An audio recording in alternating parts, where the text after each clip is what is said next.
The wine glass held death. Adrian Vale didn't know it yet. The billionaire sat alone in candlelight, seconds from taking a sip that would end everything: his empire, his son's future, his life. But a trembling waitress saw what he couldn't: the poison, the betrayal, the man he trusted most turning into his executioner. One switched glass, one whispered warning, one woman with nothing to lose became the only thing standing between a father and a grave. This is the story of how the richest man in the city learned that loyalty has a price, and sometimes salvation comes from the most unexpected hands. If you're watching from New York, Tokyo, London, or anywhere else on this planet, drop your city in the comments below. Hit that like button and let's see how far this story travels. Now, let's begin. The reservation book at Luminaire called it the Vale Table.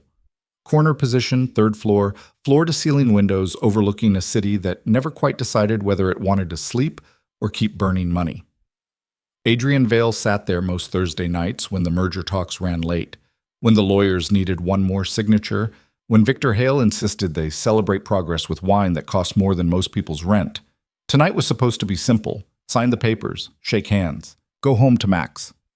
Adrian checked his watch, 8:47 p.m. Victor was late, which wasn't unusual. The man treated punctuality like a suggestion, not a requirement.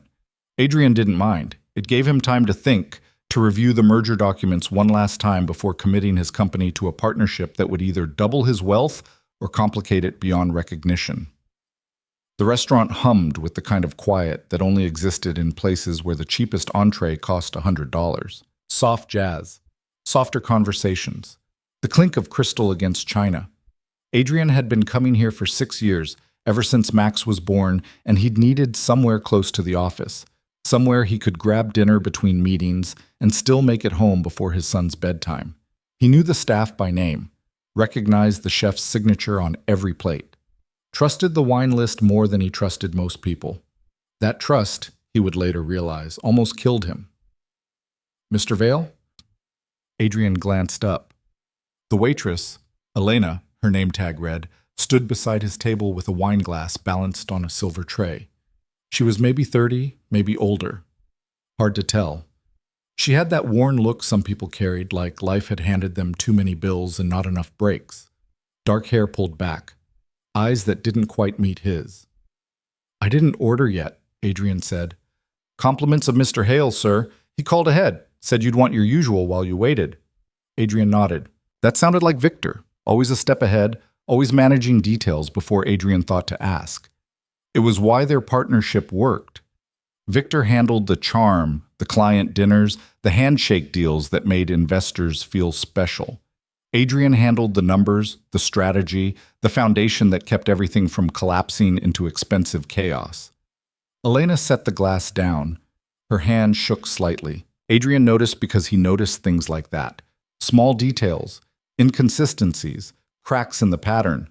She stepped back quickly, almost too quickly, and turned toward the kitchen. "Elena." She stopped, turned halfway. "Yes, sir? You all right?" "Fine, Mr. Vale, just busy night." She left before he could respond. Adrian watched her go, frowning.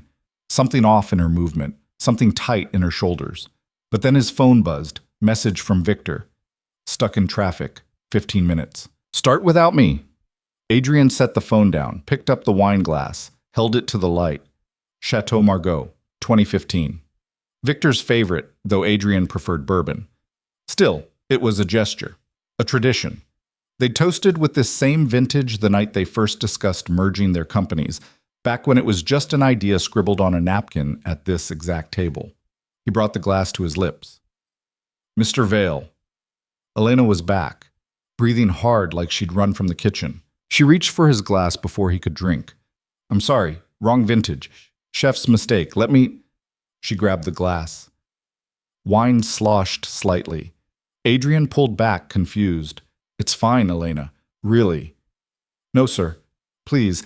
It's the 2014, not the 2015. Mr. Hale specifically requested—" "I can't tell the difference." "But he can."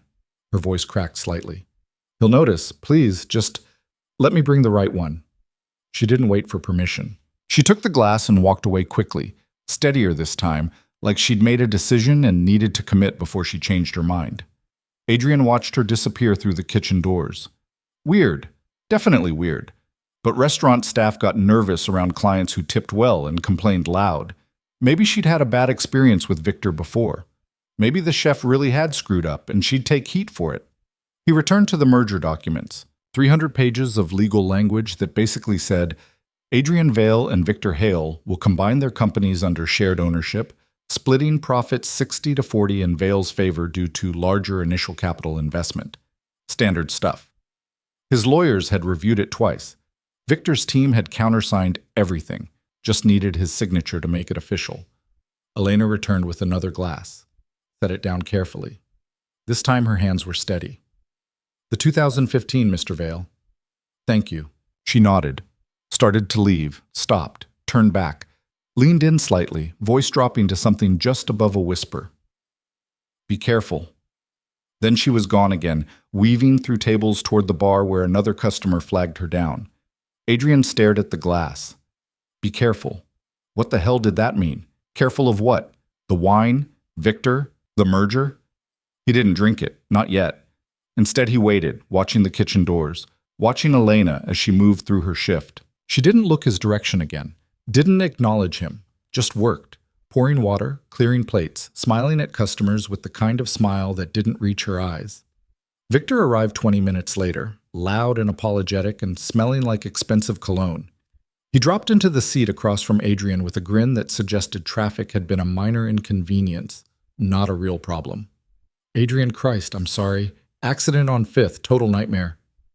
It's fine. You started the wine? Adrian glanced at the untouched glass. Waiting for you. Victor flagged down another waitress, not Elena, and ordered a second glass of the Margot plus appetizers neither of them needed. He was 41, 3 years older than Adrian, with the kind of charisma that made investors trust him instantly. Salt and pepper hair, sharp suit, a Rolex that Adrian had given him last Christmas, custom engraved with their company logos intertwined. So, Victor said, pulling out his own copy of the merger agreement, we doing this or what? I want to review Section 9 again. Adrian, come on, we've reviewed this thing to death. Indulge me. Victor sighed but flipped to Section 9. Insurance clauses, beneficiary updates, what happened to company assets if either partner died unexpectedly. Standard mortality planning, morbid but necessary. Adrian read it carefully, nothing unusual.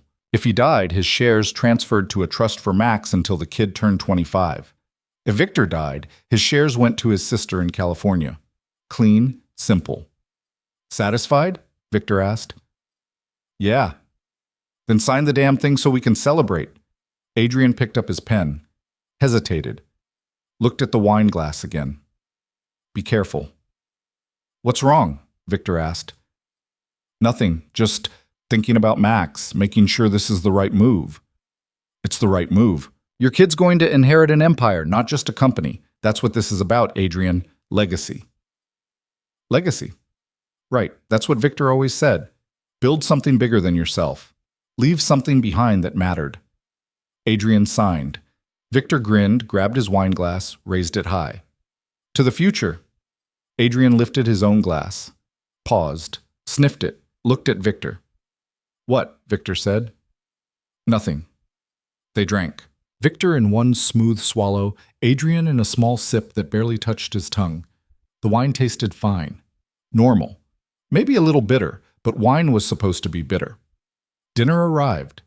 They ate. They talked. Victor outlined expansion plans. New offices in Chicago, maybe London, definitely Singapore. Adrian half listened, nodding in the right places, but his attention kept drifting to Elena, who was clearing a table near the windows and very deliberately not looking his direction. Be careful.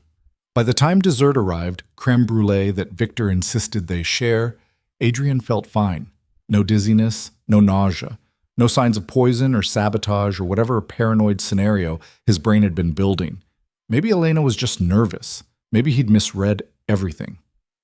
Victor paid the bill with his corporate card, left a generous tip, and walked Adrian to the parking garage. They shook hands under fluorescent lights that buzzed slightly, and Victor clapped him on the shoulder like they were brothers, not business partners. "Get home safe," Victor said. "Hug that kid for me." "Will do." Adrian drove home in silence, replaying the evening in his head. The switched glass, the warning, the merger. By the time he pulled into his driveway, a modest place by Billionaire standards, just 4 bedrooms and a yard where Max could play, he'd almost convinced himself it was nothing. Inside, the nanny was watching TV in the living room. She stood when Adrian entered. "He's asleep," she said. "Went down around 8:30. Any trouble?" "None. He asked about you twice, but I told him you'd see him in the morning." Adrian paid her, locked the door behind her, and climbed the stairs to Max's room. The kid was 6 years old, small for his age, curled under a dinosaur comforter with one arm wrapped around a stuffed elephant. Adrian stood in the doorway watching him breathe, feeling that familiar tightness in his chest that came from loving something so much it scared him. Max's mother had died in childbirth. Complications the doctor said they couldn't predict. One minute Adrian was holding her hand, the next he was holding his son and signing papers that said he was a single father with no idea what he was doing. 6 years later, he still didn't know. But he tried. He worked from home when he could, he made breakfast, he attended school events. He built a company not because he loved money, but because Max deserved security, stability, a future where he didn't have to worry about anything except being a kid. That's what the merger was supposed to protect. That's what Victor had promised. Adrian kissed Max's forehead and went to his own room. Exhaustion hit him like a wave. He stripped to his boxers, collapsed into bed, and was asleep before his head fully settled into the pillow. The next morning, Adrian woke to sunlight slicing through curtains he'd forgotten to close. His phone said 7:14 a.m. He had a meeting at 9, needed to shower, needed coffee, needed to function. Max was already awake, sitting at the kitchen table eating cereal and watching cartoons on a tablet. Adrian ruffled his hair as he passed. "Morning, buddy." "Morning, Dad. Sleep okay?" "Uh-huh." Adrian made coffee. Strong, black. Drank half the cup before his brain started working properly. His phone buzzed. Email from his assistant. Reminder, 9 a.m. staff meeting. Also, someone named Elena Brooks is in the lobby asking to see you. No appointment. Should I send her away? Adrian stopped mid-sip. "Elena, the waitress." He typed back, "Give me 10 minutes, then send her up." He showered quickly, dressed in a suit that cost more than Elena probably made in a month, and kissed Max goodbye before heading to the office. The building was downtown, 23 floors of glass and steel, with his company's name etched across the top, Vale Industries. Elena was waiting in the lobby, looking even more out of place than she had at the restaurant. She wore jeans and a jacket that had seen better years, and she stood near the elevators like she wasn't sure she was allowed to be there. Adrian's assistant, Diane, efficient and unflappable, gave him a questioning look as he approached. "It's fine," Adrian said. "I'll handle it." He led Elena to his office, 20th floor, corner view, the kind of space that usually made people nervous. She sat in one of the leather chairs across from his desk and folded her hands in her lap like she was waiting for bad news. Adrian sat down, studied her. "You came all the way here to tell me about a wine vintage?" "No." "Then what?" She took a breath, let it out slowly. "I saw someone put something in your drink." The room went very quiet. "What?" Adrian said. "Last night, before I brought you the wine, I was coming out of the kitchen and I saw there was a man at the bar. He had your glass. She stopped, started again. "He dropped something into it, something small, like a pill maybe, or powder, I don't know. But he did it fast, like he'd practiced. And then he gave the glass to another server to bring to your table." Adrian felt something cold settle in his chest. "What did he look like?" "Tall, maybe 6 feet, dark suit, expensive. He had..." She hesitated. "He had a watch, gold. I noticed it because it caught the light. There was an engraving on it, but I couldn't read it from where I was standing." Adrian's hand moved to his wrist without thinking. He wasn't wearing a watch today, but last night he'd worn the same model Victor had. Same brand, same engraving, to partnership. "What did you do?" Adrian asked quietly. "I panicked. I didn't know what to do. If I told someone, I thought maybe I'd lose my job. Or worse, if this guy was dangerous, if he... She shook her head. So I switched the glasses. Told you it was the wrong vintage. Took the bad one to the kitchen and poured it down the sink. You saved my life. Maybe. I don't know. Maybe I'm crazy. Maybe it wasn't poison. Maybe it was... I don't know. But I couldn't... Her voice cracked. I couldn't just let you drink it. Adrian stood, walked to the window, looked down at the city below, cars and people and buildings that all seemed very small from up here. This man at the bar, he said. Did you see where he went after? He left, out the side entrance. I tried to follow him, but I had tables. By the time I got outside, he was gone. Could you identify him if you saw him again? Maybe. I don't know. It was dark. But the watch, I'd remember the watch. Adrian turned back to her. Why are you telling me this now? Why not last night? Because I was scared. Because I didn't know if you'd believe me. Because... She looked down at her hands. Because I'm nobody, Mr. Vale. I'm a waitress. You're you. Why would you listen to me? I'm listening now. She met his eyes. Someone tried to kill you, and I think you know who. Adrian didn't answer. Couldn't, because she was right. He did know. Or at least, he suspected. The watch. The timing. The fact that Victor had called ahead to order the wine, had been late to dinner, had insisted they toast to the future. Victor. His partner. His friend. The man he'd trusted with half his company. I need to make some calls, Adrian said. Can you stay in the city for a few days? I have work. I'll pay you. Whatever you make in a week, I'll double it. Just stay available. I might need you to talk to someone, police maybe, or a lawyer. Elena nodded slowly. Okay. Adrian wrote down his personal number on a business card and handed it to her. If anything happens, anything weird, anyone following you, anything, you call me, immediately. You think I'm in danger? I think if someone's willing to poison me in public, they're willing to do worse in private. So, yeah, be careful. She took the card, stood, hesitated at the door.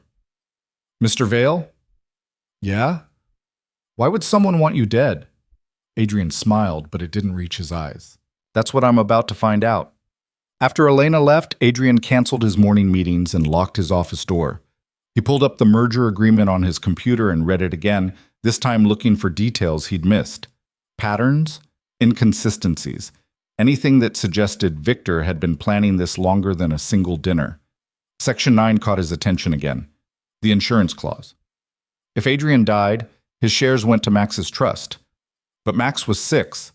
A trust needed a trustee until the kid turned 25. And according to the paperwork, that trustee was Victor Hale. Adrian's stomach dropped. If he died, Victor wouldn't just control his own shares. He'd control Adrian's too. 60% of the company held in trust for a child who wouldn't legally access it for 19 years. Victor would have complete operational control. Full authority, no oversight. And if something happened to Max before he turned 25, an accident, an illness, anything, the shares defaulted to the company's surviving partner. Victor. Adrian grabbed his phone, dialed his lawyer. Jim, it's Adrian. I need you to review something, the merger agreement, specifically Section 9. What am I looking for? Anything that gives Victor control if I die. Silence on the other end.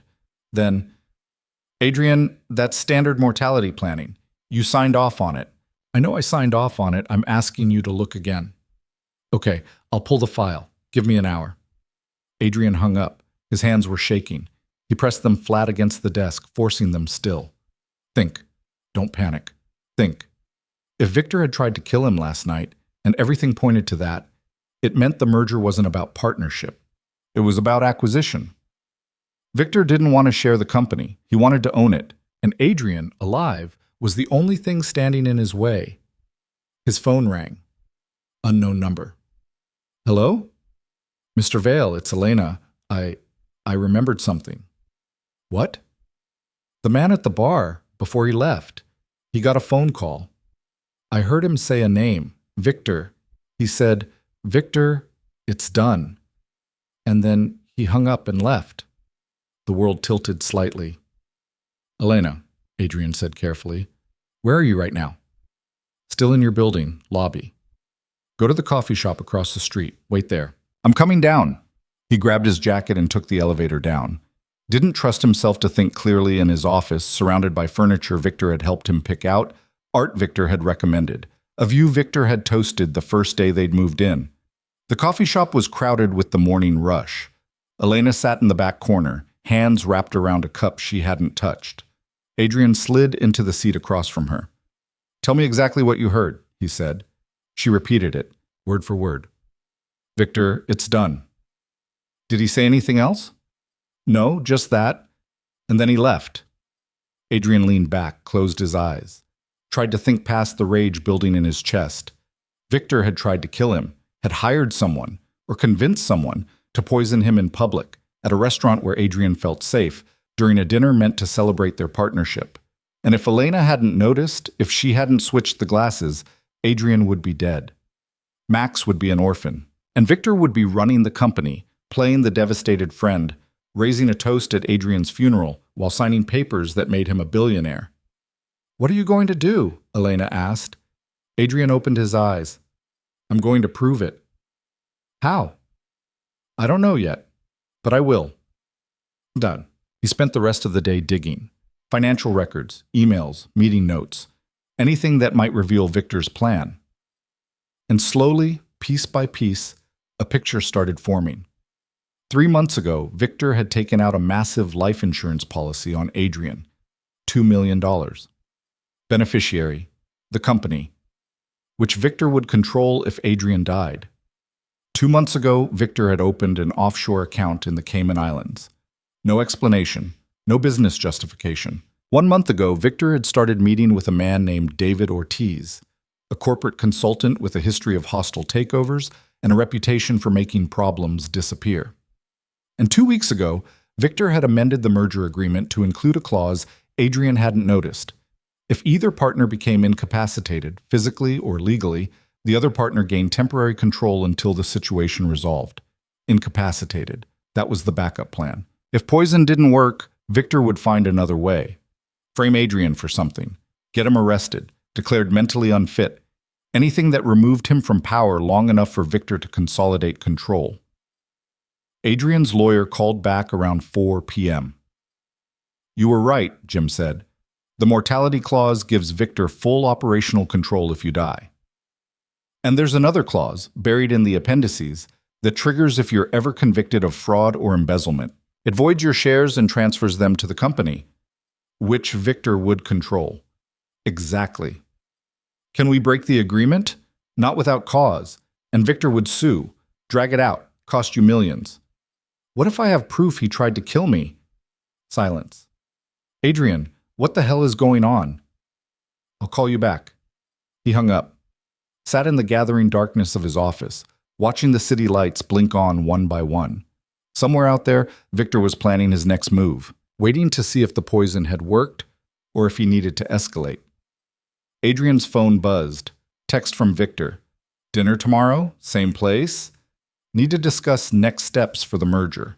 Same place, same restaurant, same table, probably. Adrian stared at the message, then typed back. Sure. 8 p.m. Victor's response came immediately. Perfect. See you then.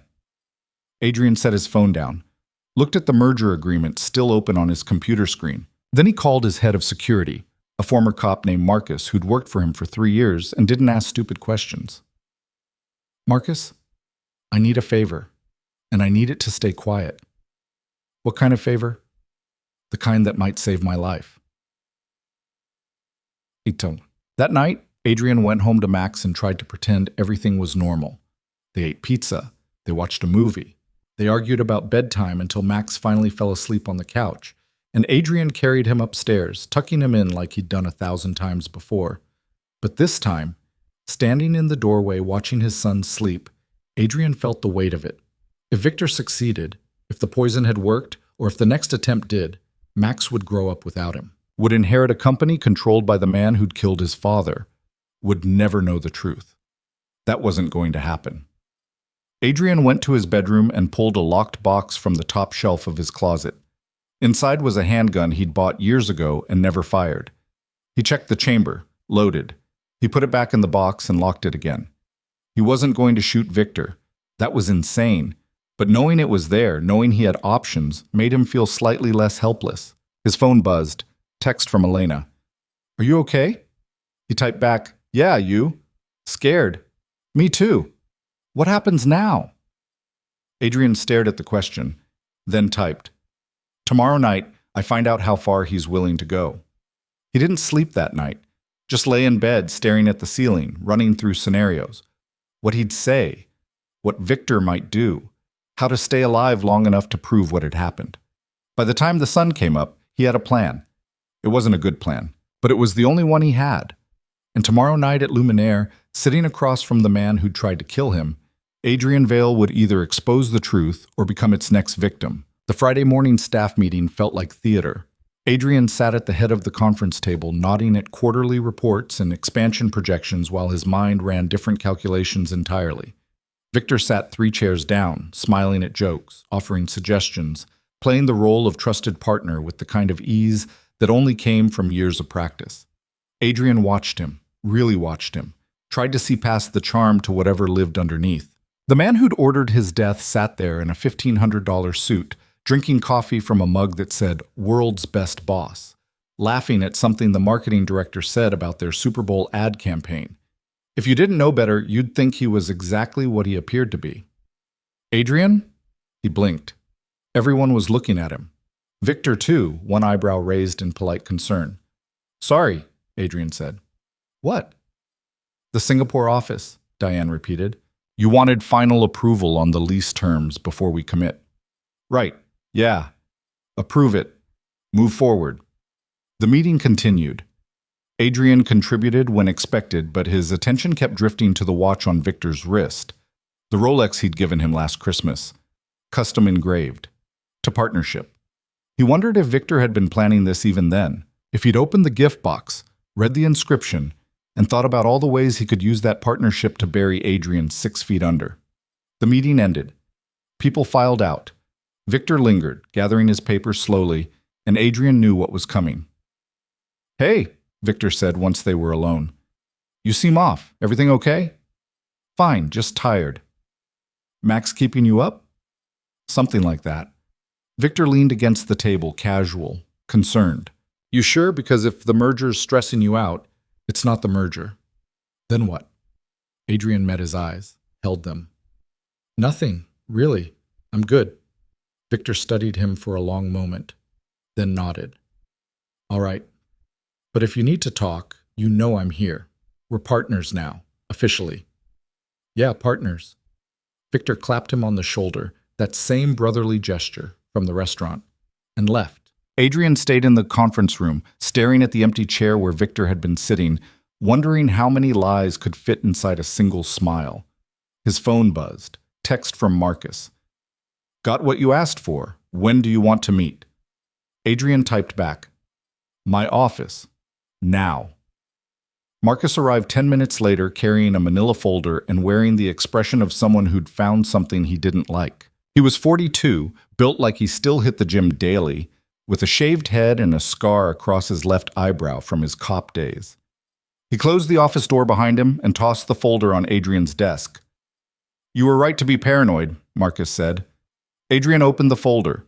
Inside were printouts, photographs, bank statements, email transcripts. He flipped through them, his stomach tightening with each page. "Victor's been moving money," Marcus said. "Started 3 months ago. Small transfers at first. 10,000 here, 20,000 there. All routed through shell companies in the Caymans. Last week he moved $500,000. To where?" "Can't trace it, but I found something else." Marcus pulled out another document. "Life insurance policy. $2 million. Beneficiary is the company, but there's a clause. If the company's under single ownership at the time of your death, the payout goes directly to that owner." "Victor." "Yeah." Adrian set the paper down. His hands weren't shaking anymore, just cold. "What about the consultant, David Ortiz?" "That's where it gets interesting." Marcus pulled up a photo on his phone and showed it to Adrian. A man in his 50s, gray hair, expensive suit. Ortiz specializes in hostile takeovers. He's been investigated twice for corporate espionage, once for blackmail. Nothing stuck, but the pattern's there. And Victor's been meeting with him. Every Wednesday for the past month. Always at the same bar downtown. Always cash payments. I checked the surveillance footage from nearby businesses. Ortiz leaves with envelopes. Adrian leaned back in his chair. The pieces were all there. The money, the insurance, the consultant, the poisoned wine, all of it pointing to a plan that had been in motion for months, maybe longer. "There's one more thing," Marcus said quietly. "I pulled Victor's phone records. The night of your dinner at Luminaire, he made 3 calls. One to the restaurant to order your wine, one to a burner number that pinged off a cell tower 2 blocks from the restaurant, and one to Ortiz. Timestamps? The burner call was at 8:35 p.m., 15 minutes before you were supposed to arrive. The Ortiz call was at 9:47 p.m., right after you would have been served the wine." Adrian closed his eyes, opened them. The waitress, Elena, she said she overheard someone say, "Victor, it's done." That was probably the burner call. Probably. Which means Victor hired someone to do the actual poisoning. Keeps his hands clean. Standard playbook for this kind of thing. "Can we prove any of this?" Marcus shook his head. "Not in court. It's all circumstantial. The money could be legitimate business expenses. The insurance is standard practice. The meetings with Ortiz could be consulting work. And the phone calls don't prove intent. So what do we have?"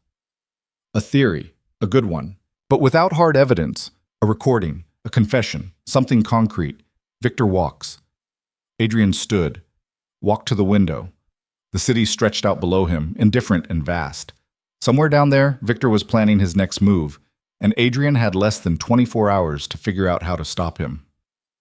"Tonight," Adrian said, "I'm meeting him for dinner. Same restaurant." "That's a bad idea." "I know. He tried to kill you there once. What makes you think he won't try again?" "Because he thinks it worked." Adrian turned back to Marcus. "Think about it. He ordered the wine. He was late. He never saw me drink it. For all he knows, I went home, got sick, maybe died in my sleep. He's probably waiting for the call right now. So what's your plan? Drink another poisoned glass and hope for the best?" "No, I'm going to make him think I suspect something, push him, see how he reacts." Marcus stared at him. "You're using yourself as bait." "I'm using myself as proof. If I rattle him enough, he'll make a mistake. Call someone. Meet with Ortiz. Do something we can document. Or he'll just kill you faster. That's why you're going to be there." Adrian pointed to the folder. "I need surveillance. Audio, video, whatever you can set up without him noticing. And I need you close. If things go wrong, you'll be dead before I can stop it." "Then don't let things go wrong." Marcus picked up the folder, shook his head. "You're paying me too much to say no, but for the record, this is insane." "Noted." After Marcus left, Adrian spent the rest of the day preparing. He called his lawyer and updated his will. If something happened tonight, he wanted Max taken care of properly. Not by Victor. Never by Victor. He named his sister in Boston as Max's guardian and trustee of the estate until Max turned 18. Then he called his sister. "Adrian? It's 10 a.m. on a Friday. Why are you calling me?" "Just checking in." "You never just check in. What's wrong?" He hesitated. Sarah was 3 years younger, a high school teacher with 2 kids and a husband who coached Little League. She lived a normal life. Safe, boring. The kind of life Adrian had stopped being able to imagine after Max was born, and the company became his entire world. "If something happens to me," Adrian said carefully, "I need you to take care of Max." Silence. Then, "What do you mean, if something happens to you?" "Just hypothetically." "Adrian, I updated my will. You're listed as his guardian. I wanted you to know." "You're scaring me." "Don't be scared. It's just paperwork, precaution." "Bullshit. Tell me what's going on." He wanted to tell her everything, the poisoned wine, the betrayal, the merger that was really a trap. But if he told her, she'd worry. Or worse, she'd try to stop him, call the police, make noise, and noise would tip Victor off. "I can't," Adrian said. "Not yet. But if anything happens, nothing's going to happen." "But if it does, you'll take him, raise him?" "Of course I will. He's my nephew. But Adrian, you're freaking me out here." I know, I'm sorry, I needed to hear you say it. He hung up before she could ask more questions. Then he sat at his desk and wrote a letter to Max. Sealed it in an envelope marked, "Open only if I don't come home." He put it in his desk drawer, locked it, and tried not to think about the fact that he was writing goodbye letters at 32 years old. The afternoon dragged. He worked, or pretended to, answered emails, took calls, smiled at people who had no idea their boss might be dead by morning. At 6 p.m., he went home. Max was in the yard with the nanny, kicking a soccer ball against the fence. Adrian watched from the kitchen window, memorizing the scene. The way Max laughed when he scored, the way he ran, all energy and no coordination. The way he looked back at the house every few minutes, checking to make sure his dad was still there. Adrian stepped outside. "Hey, buddy, come here." Max ran over, breathing hard. "Did you see? I almost got it in the top corner." "I saw. That was good. Are you going out again tonight?" "Yeah, just for a little while." Max's face fell. "You're always going out." "I know. I'm sorry." "You said we'd watch the game." Adrian knelt down, eye level with his son. "Tomorrow. I promise. We'll watch the whole game, just you and me, pizza, soda, the works." "Promise?" "Promise." Max hugged him, quick and tight, then ran back to the soccer ball. Adrian stood there watching, feeling the weight of that promise. He'd made a lot of promises to Max over the years. Some he'd kept, some he'd broken. This one he needed to keep. At 7 p.m., he showered and dressed. Dark suit, no tie.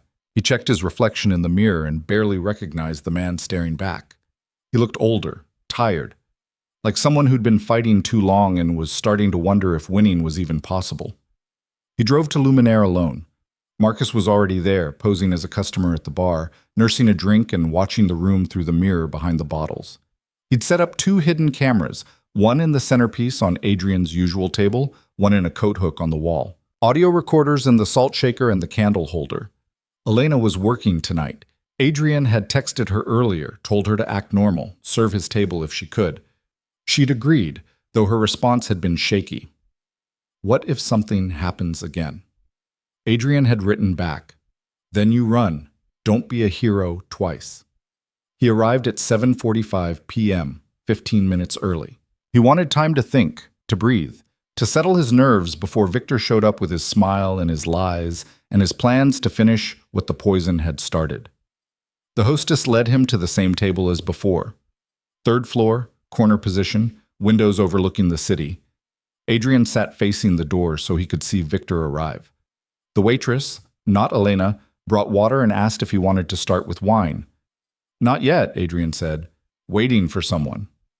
Victor arrived at exactly 8 p.m., punctual this time. Interesting. He wore a charcoal suit and a grin that suggested he'd had a good day. "Adrian." He slid into the chair opposite. "You look like hell." "Thanks." "No, seriously, you okay?" "Fine. Just a long week." Victor flagged down the waitress and ordered a bottle of wine without consulting Adrian. The same vintage as last time. Chateau Margaux, 2015. Adrian's pulse quickened. "So," Victor said, leaning back in his chair, "how's Max?" "Good." "Still playing soccer?" "Yeah." "You should bring him by the office sometime. The team would love to meet him." "Maybe." The wine arrived. The waitress poured 2 glasses. Victor raised his immediately. "To the merger," he said.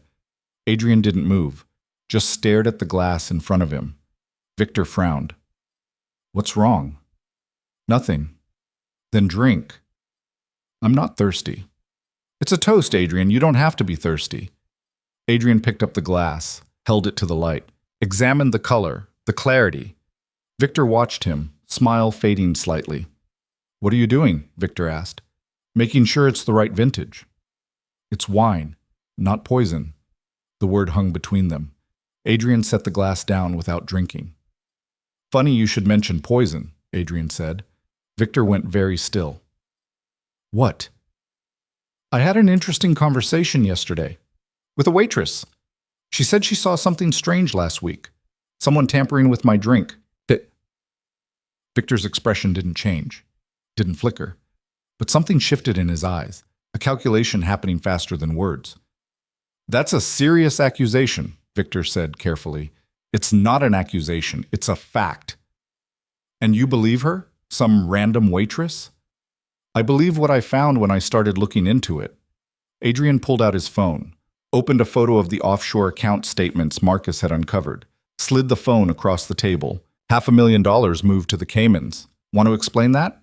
Victor glanced at the phone, then back at Adrian. His face was calm, too calm. That's a legitimate business transfer, Victor said, for the Singapore expansion.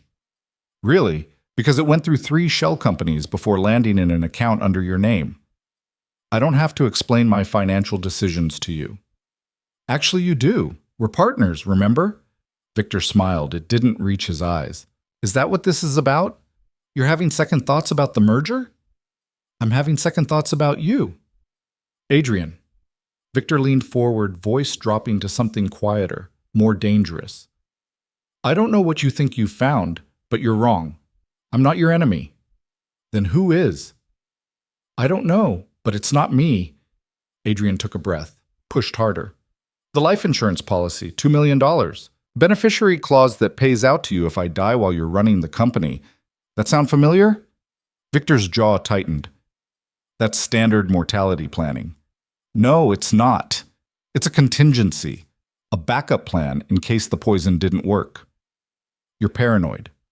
Am I? Because right now, sitting here, I'm trying to figure out if you're going to try again. Maybe not poison this time. Maybe something more direct. Victor stood abruptly. His chair scraped against the floor. People at nearby tables glanced over. I'm done with this conversation, Victor said. Sit down. No, I came here to have dinner with my partner, not get accused of murder. Sit down. Something in Adrian's voice made Victor pause. He sat, but his hands were clenched on the armrests. Let me tell you what I think happened, Adrian said quietly. I think you've been planning this for months. The offshore accounts, the insurance policy. The consultant you've been meeting with, David Ortiz, right? I think you saw the merger as an opportunity. Not to build something together, but to take what I built and make it yours. And when I didn't die fast enough, you decided to help things along. Victor stared at him. You can't prove any of this. Not yet. But I will. Even if you could, what then? You go to the police? You sue me? You make a scene? Victor leaned in, voice low and vicious. You'll destroy the company trying to destroy me. And for what? Some conspiracy theory fed to you by a waitress? She saved my life. She's lying. Why would she lie? I don't know. Money? Attention? Maybe she's working for someone who wants to see us fight. Ever think of that? Adrian hadn't. The thought caught him off guard, and Victor saw it. That's right, Victor said. You're so focused on me, you're not seeing the bigger picture. Someone's playing you, Adrian, and you're falling for it. You're good, Adrian said. I'll give you that. You almost sound convincing. I'm telling you the truth. No, you're telling me what you need me to believe so I don't look too close, but I'm already looking, and I'm going to keep looking until I find what you're hiding. Victor stood again. This time he didn't sit back down. This partnership was a mistake, he said. Yeah, it was. I'll have my lawyer contact yours. We'll dissolve the merger. Good luck with that. You signed a contract. Contracts can be broken. Not without cause, and not without a fight. Victor grabbed his coat from the back of the chair, leaned in close enough that Adrian could smell his cologne, the same expensive brand he'd worn the night he'd tried to kill him. Be careful, Adrian, Victor said softly. You're making enemies you can't afford. I only have one enemy, and he's standing right in front of me. Victor left without another word. Adrian sat alone at the table, heart pounding, watching him disappear down the stairs. Across the room, Marcus caught his eye and gave a small nod. The cameras had gotten everything. Elena appeared at his side, shaking slightly. Are you okay? She whispered.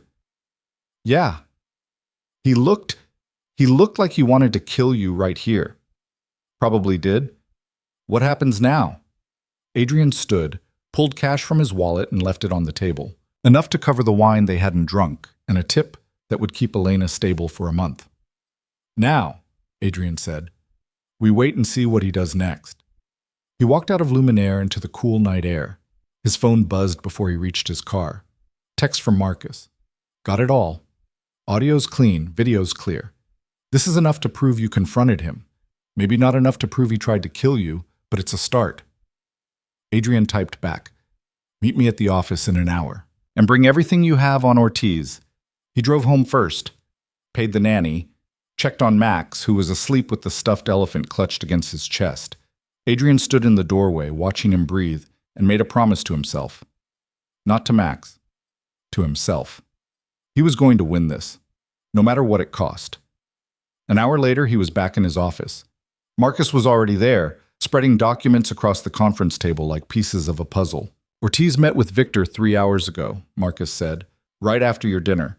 I had someone tailing Victor when he left the restaurant. He went straight to that bar downtown, stayed for 20 minutes, left with a briefcase he didn't arrive with. Any idea what was in it?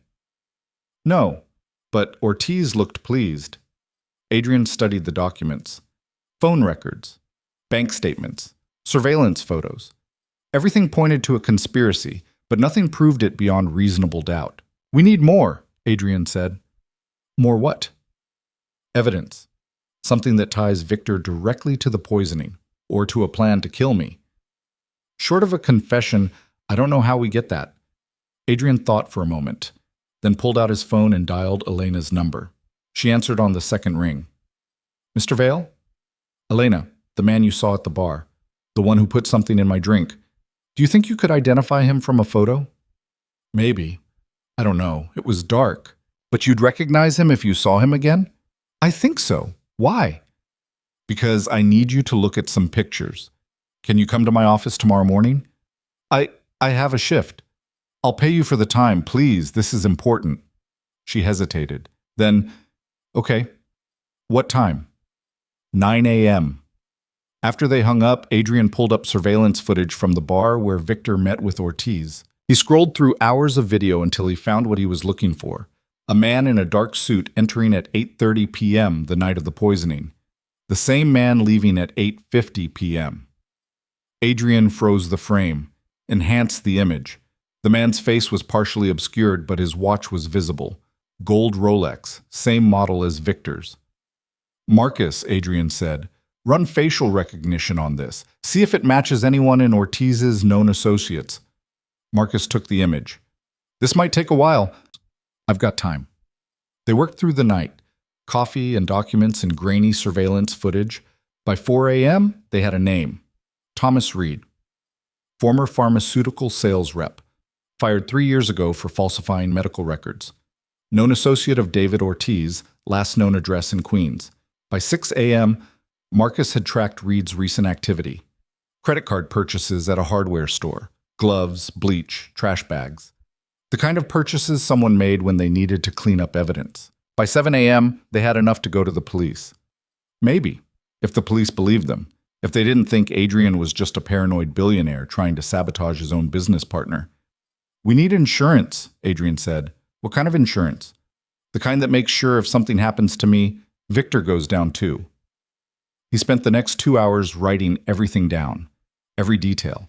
Every piece of evidence. Every conversation. He saved it to a secure cloud server with instructions to release it to the police, the media, and his lawyer if he didn't log in within 72 hours. Then he went home. Max was already awake, eating cereal in the kitchen. You promised we'd watch the game, Max said. I know, and we will, tonight, I promise. You said that yesterday.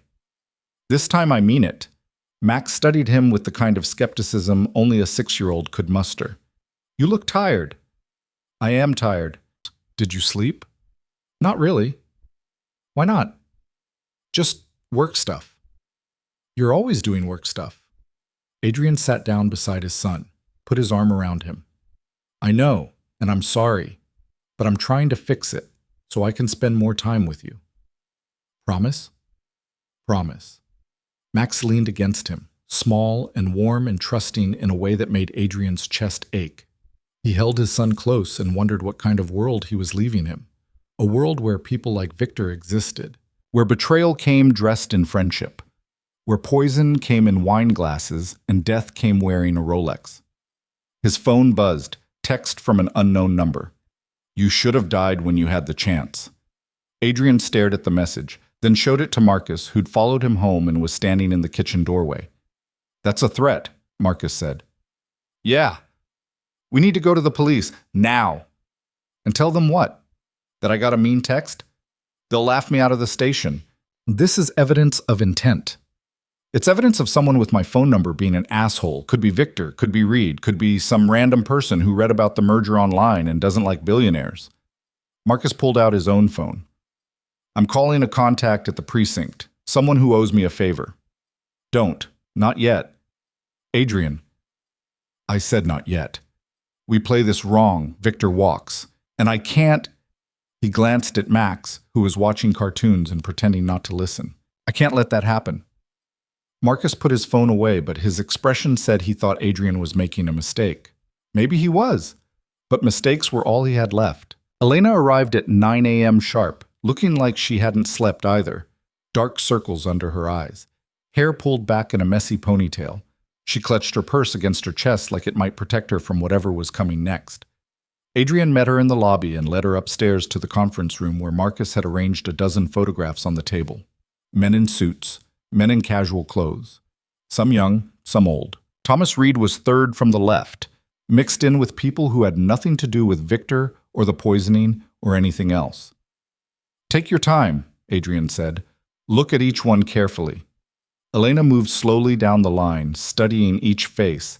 She stopped at Reed. Her hand went to her mouth. That's him, she whispered. You're sure? Yes. I remember the jaw and the eyes.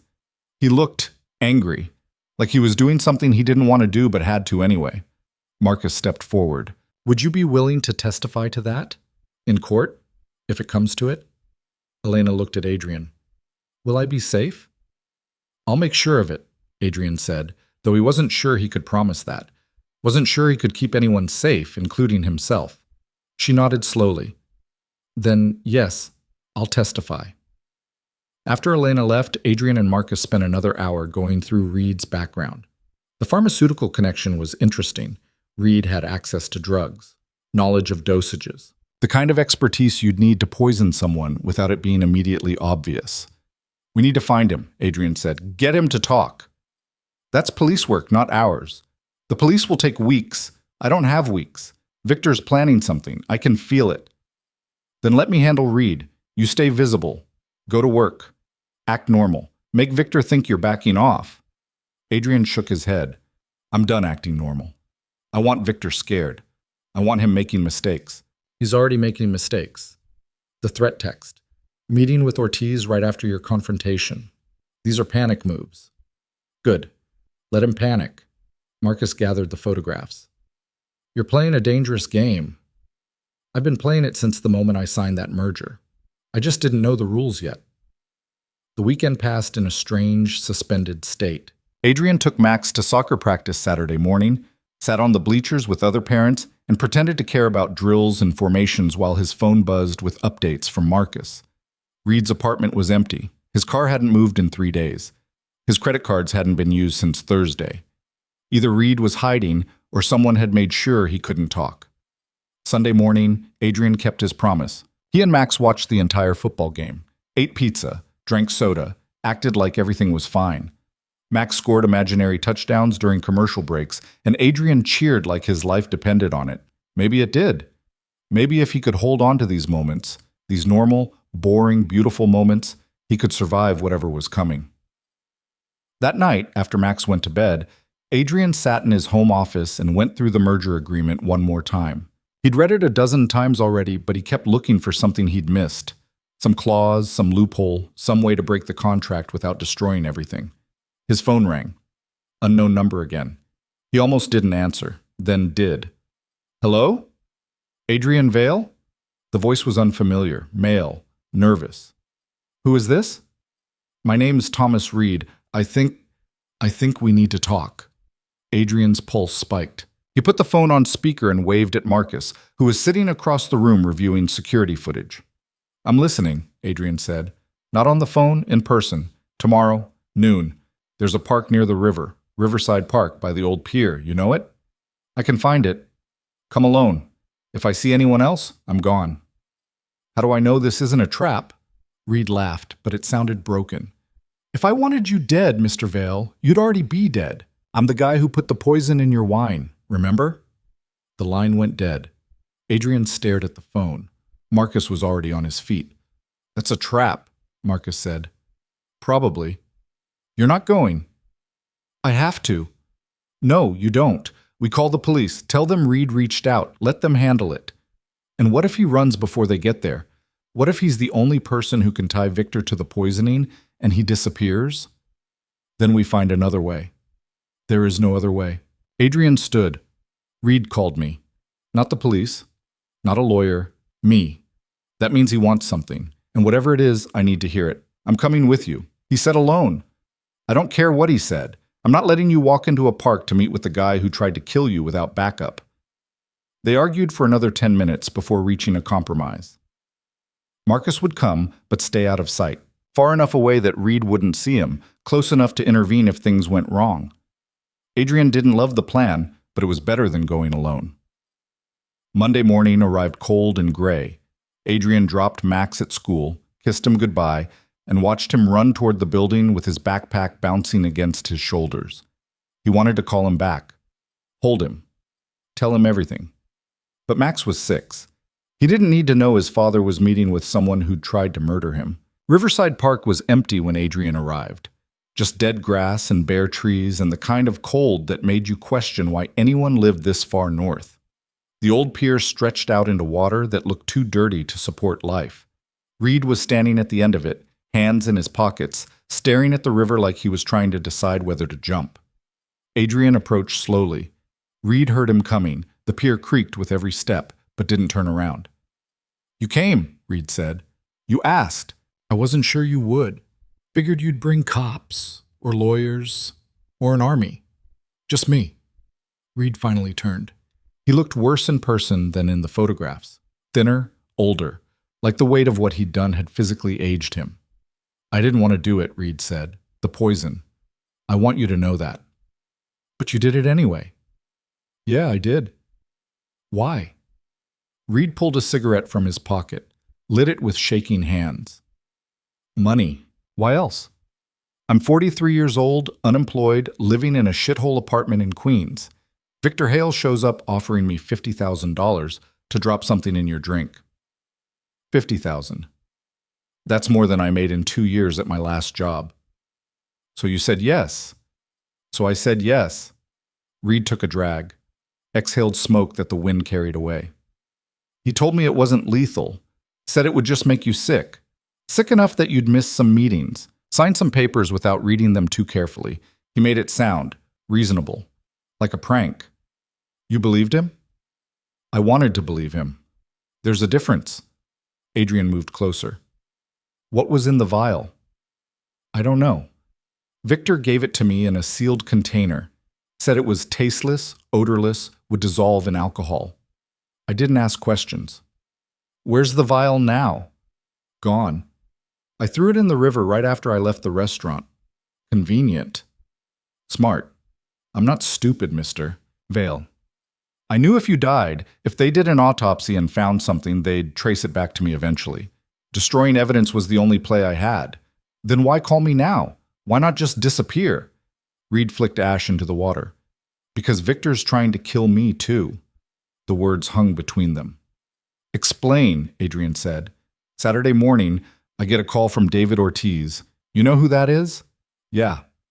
He says Victor wants to meet, tie up loose ends. He gives me an address, some warehouse in Brooklyn. I show up and there's 2 guys waiting. Not Victor, just these 2 guys I've never seen before. They tell me to get in their car. I tell them to go to hell. They pull guns. I run. You think they were going to kill you? I know they were going to kill me. I saw it in their eyes. Same look Victor had when he handed me that vial. Like I was already dead, just didn't know it yet. Adrian believed him. Not because Reed seemed trustworthy, he didn't, but because it made sense. Victor was cleaning up, eliminating witnesses, making sure no one could connect him to the poisoning. Do you have proof? Adrian asked. Anything that ties Victor to this? Just my word. That's not enough. I know. Reed dropped the cigarette, crushed it under his shoe. But I can get more. Victor's meeting with Ortiz again. Wednesday night, same bar downtown where they always meet. If you can record that conversation, if you can get Victor on tape admitting what he did, that's your proof. How do you know about the meeting? Because Ortiz called me again yesterday, said Victor wants to apologize, make things right, offer me more money to keep quiet. Reed laughed bitterly. Like I'm stupid enough to fall for that twice. Are you going? Hell no. But you could, or someone you trust could. Get close enough to record them. Victor's paranoid, but he's not careful. He talks too much when he thinks he's safe. Adrian considered it. A recording would be exactly what they needed. Direct evidence. Victor's own words. But getting that recording meant putting someone in danger. And the only person Victor wouldn't immediately recognize was, "I'll do it," came a voice behind them. Adrian turned. Elena was walking down the pier, her jacket pulled tight against the cold. Marcus was behind her, looking furious. "She followed us," Marcus said. "I tried to stop her." "I want to help," Elena said, looking at Adrian. "You said I'd be safe, but I won't be safe until Victor's in prison. None of us will." "This isn't your fight," Adrian said. "Yes, it is. He tried to kill you, and when I stopped him, I made it my fight." Reed stared at her. "You're the waitress, the one who switched the glasses." "Yeah." "You saved his life. Apparently not well enough, since you're still trying to finish the job." Reed flinched. I'm trying to make this right." "By getting someone else to do your dirty work?" Elena stepped closer. "You want to make things right? Go to the police, confess, tell them everything." "I can't. Victor will have me killed before I make it to the station." "Then you're a coward." "Yeah, I am, but I'm a coward who wants to live." Reed looked at Adrian. "Wednesday night, 9 p.m. That bar on 7th Avenue. Get someone in there with a wire and you'll have everything you need." He walked past them, down the pier, toward a car parked at the edge of the lot.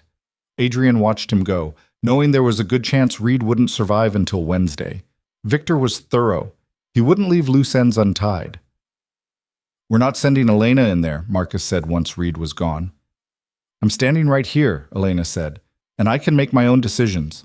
"It's too dangerous." "Everything about this is dangerous. At least this way I'm doing something." Adrian looked at her. Really looked at her. She was scared. He could see it in the way she held herself, the tension in her shoulders. But she was also determined, the kind of determined that came from having nothing left to lose. "You don't have to do this," Adrian said. "I know. If you get caught, if Victor figures out you're recording him, then I'll deal with it. But I'm tired of being scared. I'm tired of working double shifts just to make rent. I'm tired of watching people like Victor walk all over people like me." She took a breath. "You asked me why I switched the glasses that night. It wasn't just because I wanted to save you. It was because I'm sick of men like him thinking they can do whatever they want without consequences." Adrian glanced at Marcus, who shook his head, but Adrian made the call anyway. "Okay," he said. "We'll do it. But we do it right. No improvising. No heroics. You go in, you record the conversation, you leave. That's it." Elena nodded. They spent the next 2 days preparing. Marcus got a wire from a contact who didn't ask questions. Tiny microphone, digital recorder, nearly invisible once it was properly placed. They ran practice sessions in Adrian's office, Elena pretending to order drinks at the bar while Marcus monitored the audio quality from a van parked outside. She was good at it. Better than Adrian expected. She had a way of blending in, of making herself forgettable. The kind of skill you developed when you'd spent years serving rich people who barely noticed you existed. Tuesday night, Adrian couldn't sleep. He kept thinking about all the ways this could go wrong. Victor recognizing Elena. The wire malfunctioning. Ortiz getting suspicious. He thought about calling it off. Going to the police with what they had. Taking the chance that circumstantial evidence and Reed's testimony would be enough. But he knew it wouldn't be. Victor had lawyers, money, connections. He'd find a way to make it all disappear. And then he'd come after Adrian again. Next time, there wouldn't be a waitress to switch the glasses. Wednesday arrived. The day dragged. Adrian went through the motions at work, but his mind was elsewhere. At 5 p.m., his phone rang. Victor's name on the screen. Adrian answered. "Yeah?" "Adrian, we need to talk." "I thought we said everything Friday night." "Not about the merger. About Max. Adrian's blood went cold. What about Max? I was thinking, with everything that's happened between us, maybe it's not good for him to be caught in the middle. Kids pick up on tension. I'd hate for him to get hurt because we're having business disagreements. Are you threatening my son? What? No, Jesus, Adrian. I'm trying to be considerate. I'm saying maybe we should keep our problems separate from our personal lives. I care about that kid. Stay away from him. I'm just saying that I heard what you said, and I'm telling you, stay away from my son. Adrian hung up. His hands were shaking. Marcus, who'd been sitting across from him, stood immediately. What did he say? He mentioned Max, said something about keeping him out of the middle. That's a threat. I know. We need to move Max somewhere safe. Your sister's place, maybe. Adrian called Sarah, explained the situation without explaining the situation. Said there were some business problems, some people who might try to use Max to get to him. Could she take him for a few days, just until things settled? Sarah agreed without hesitation. By 6 p.m., Max was packed and confused and asking questions Adrian couldn't answer. Why do I have to go to Aunt Sarah's? Max asked in the car. Just for a little while, until Dad fixes some things at work. Is it because of that man? The one from your office? Adrian glanced at him in the rearview mirror. What man? The one with the nice watch. He came by school yesterday, said he was your friend, asked the teacher if he could talk to me. Adrian nearly drove off the road. Did you talk to him? No. Miss Peterson said I couldn't leave class, but he waited by the fence during recess. Waved at me. Adrian pulled over, turned around in his seat. Max, listen to me. If you ever see that man again, if he ever tries to talk to you, you run. You find a teacher, a police officer, any adult, and you tell them, okay? Max's eyes went wide. Okay. I'm serious, buddy. This is important. I know, Dad, you're scaring me. Good. Be scared. Just be safe.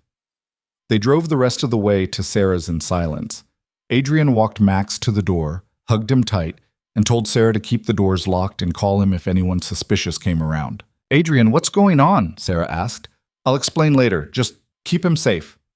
Back in the car, Adrian called Marcus. Victor approached my son's school yesterday. What? Max said he was waiting by the fence, tried to talk to him.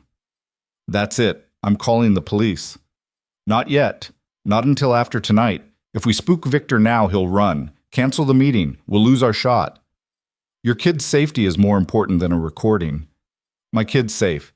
He's with Sarah. And Victor doesn't know that. He thinks Max is still home, still vulnerable. That gives us an advantage. Marcus didn't look convinced, but he didn't argue. At 8 p.m., they met Elena in a parking garage 2 blocks from the bar. Marcus fitted her with the wire, running the microphone up under her shirt, taping it carefully so it wouldn't shift or make noise.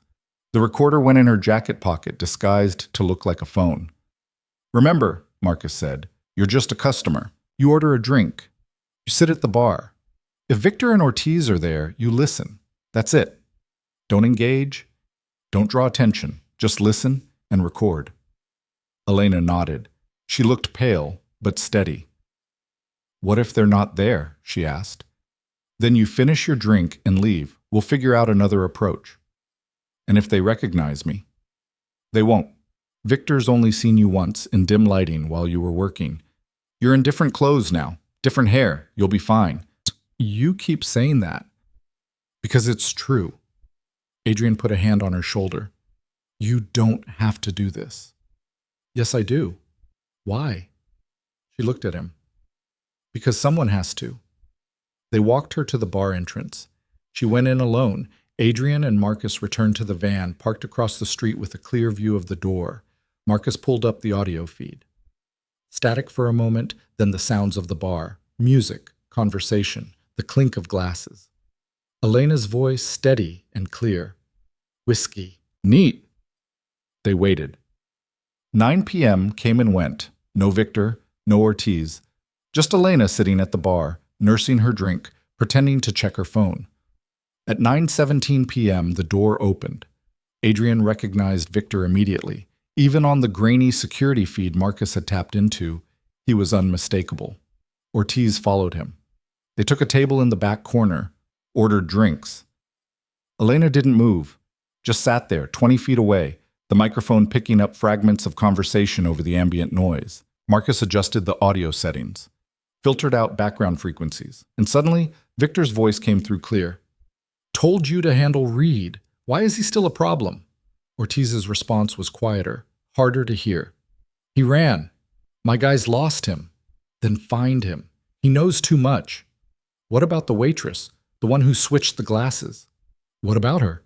"Reed said she saw him. If she talks." "She won't. She's nobody. Who's going to believe her?"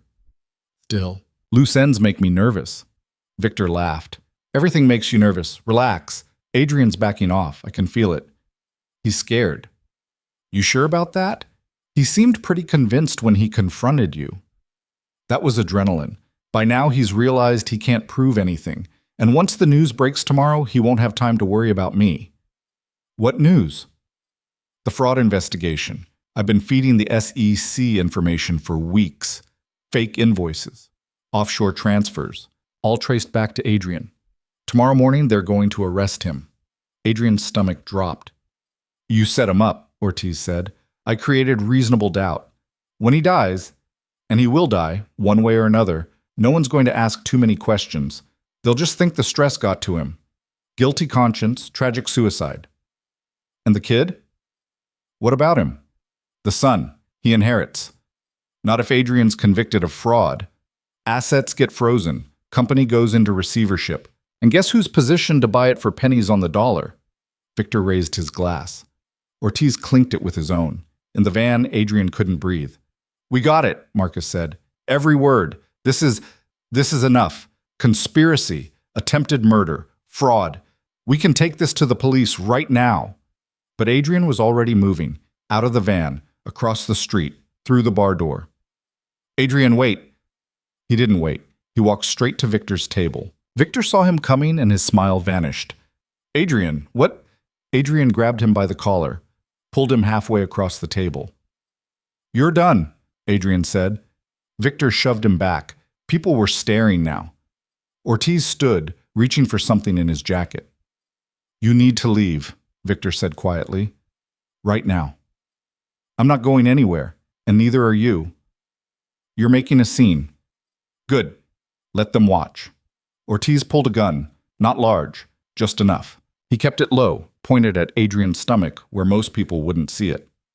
"Walk away," Ortiz said. Adrian looked at the gun, then at Victor. Then he did something stupid. He smiled. "You're going to shoot me here, in front of 50 witnesses?" "If I have to." "Then do it, because I'm not leaving until everyone in this room knows what you did." For a moment, no one moved. Then the bar door burst open and Marcus came through with 4 cops behind him. Real cops. Uniforms. Badges. "Nobody move!" one of them shouted. Ortiz dropped the gun. Victor sat back down slowly, hands visible on the table. The bar erupted into chaos. People shouting, pushing toward the exits, pulling out phones to record. Marcus grabbed Adrian's arm. "You said wait!" "I didn't feel like waiting." One of the cops, a detective named Morrison, who Marcus had called before they'd even left the parking garage, approached Victor's table. "Victor Hale?" "Yes. You're under arrest for conspiracy to commit murder, attempted murder, and fraud." They cuffed him right there. Read him his rights while patrons recorded on their phones, and the bartender tried unsuccessfully to restore order. Victor didn't resist, just kept his eyes on Adrian the whole time. "This won't stick," Victor said. "My lawyers will have me out by morning." "Maybe," Adrian said. "But everyone knows now. Your reputation's done. Your business is done. You're done." Victor smiled. "You think you've won, but you have no idea what's coming." They dragged him toward the door. Ortiz, too, cuffed and silent. Elena appeared at Adrian's side, breathing hard. "Are you okay?" she asked. "Yeah. You?" "I think so. I can't believe that worked." It almost didn't. Detective Morrison approached with a digital recorder. "We need your statements. All of you. And we'll need that wire recording as evidence." They gave statements. All 3 of them. It took hours. By the time they finished, it was past midnight, and Adrian felt like he'd aged 10 years. He drove home in silence. The house was empty without Max. Too quiet. Too big. He sat in the living room with all the lights off and tried to process what had just happened. Victor was arrested. The evidence was solid. The recording, the witness statements, Reed's eventual testimony once they tracked him down. It should have felt like victory.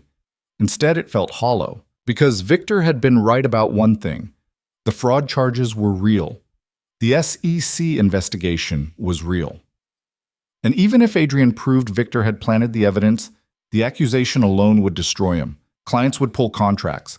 Investors would flee. The company would collapse. Everything he'd built, everything he'd protected. Gone. His phone buzzed. Text from an unknown number. Check your email. Adrian opened his laptop. One new message, no subject line, just an attachment. He clicked it. A video file. 30 seconds long. Security footage from inside Victor's office. Dated 3 weeks ago. Victor sitting at his desk, talking to someone off camera. The audio was clear. Once Adrian's arrested, the company's mine. Transfer the funds and make sure the invoices look legitimate.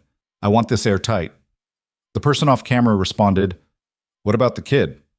"What about him? He's 6. He'll go to family. We'll deal with the inheritance later." The video ended. Adrian stared at the screen. This was it. Proof that Victor had orchestrated the entire fraud scheme. Proof that would clear Adrian's name completely. But who sent it? Another text. "Consider us even. T.R. Thomas Reed." Adrian leaned back, closed his eyes. Somewhere out there, Reed was running, hiding, trying to stay alive long enough to avoid Victor's reach. And he'd just handed Adrian the one thing that could save everything. The next morning, Adrian walked into the FBI field office and gave them the video. By noon, the fraud charges against him were dropped. By evening, the news was running stories about Victor's arrest. By the time Adrian picked up Max from Sarah's house, the nightmare was starting to feel like something that had happened to someone else. But it wasn't over yet. Victor made bail within 18 hours.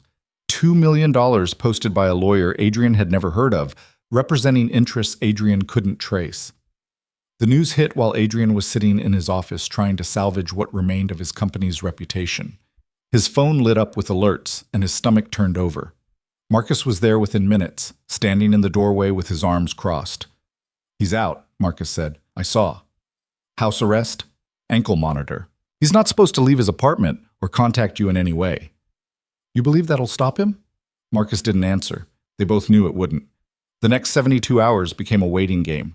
Adrian hired 3 different security firms to monitor his house, Max's school, the office building.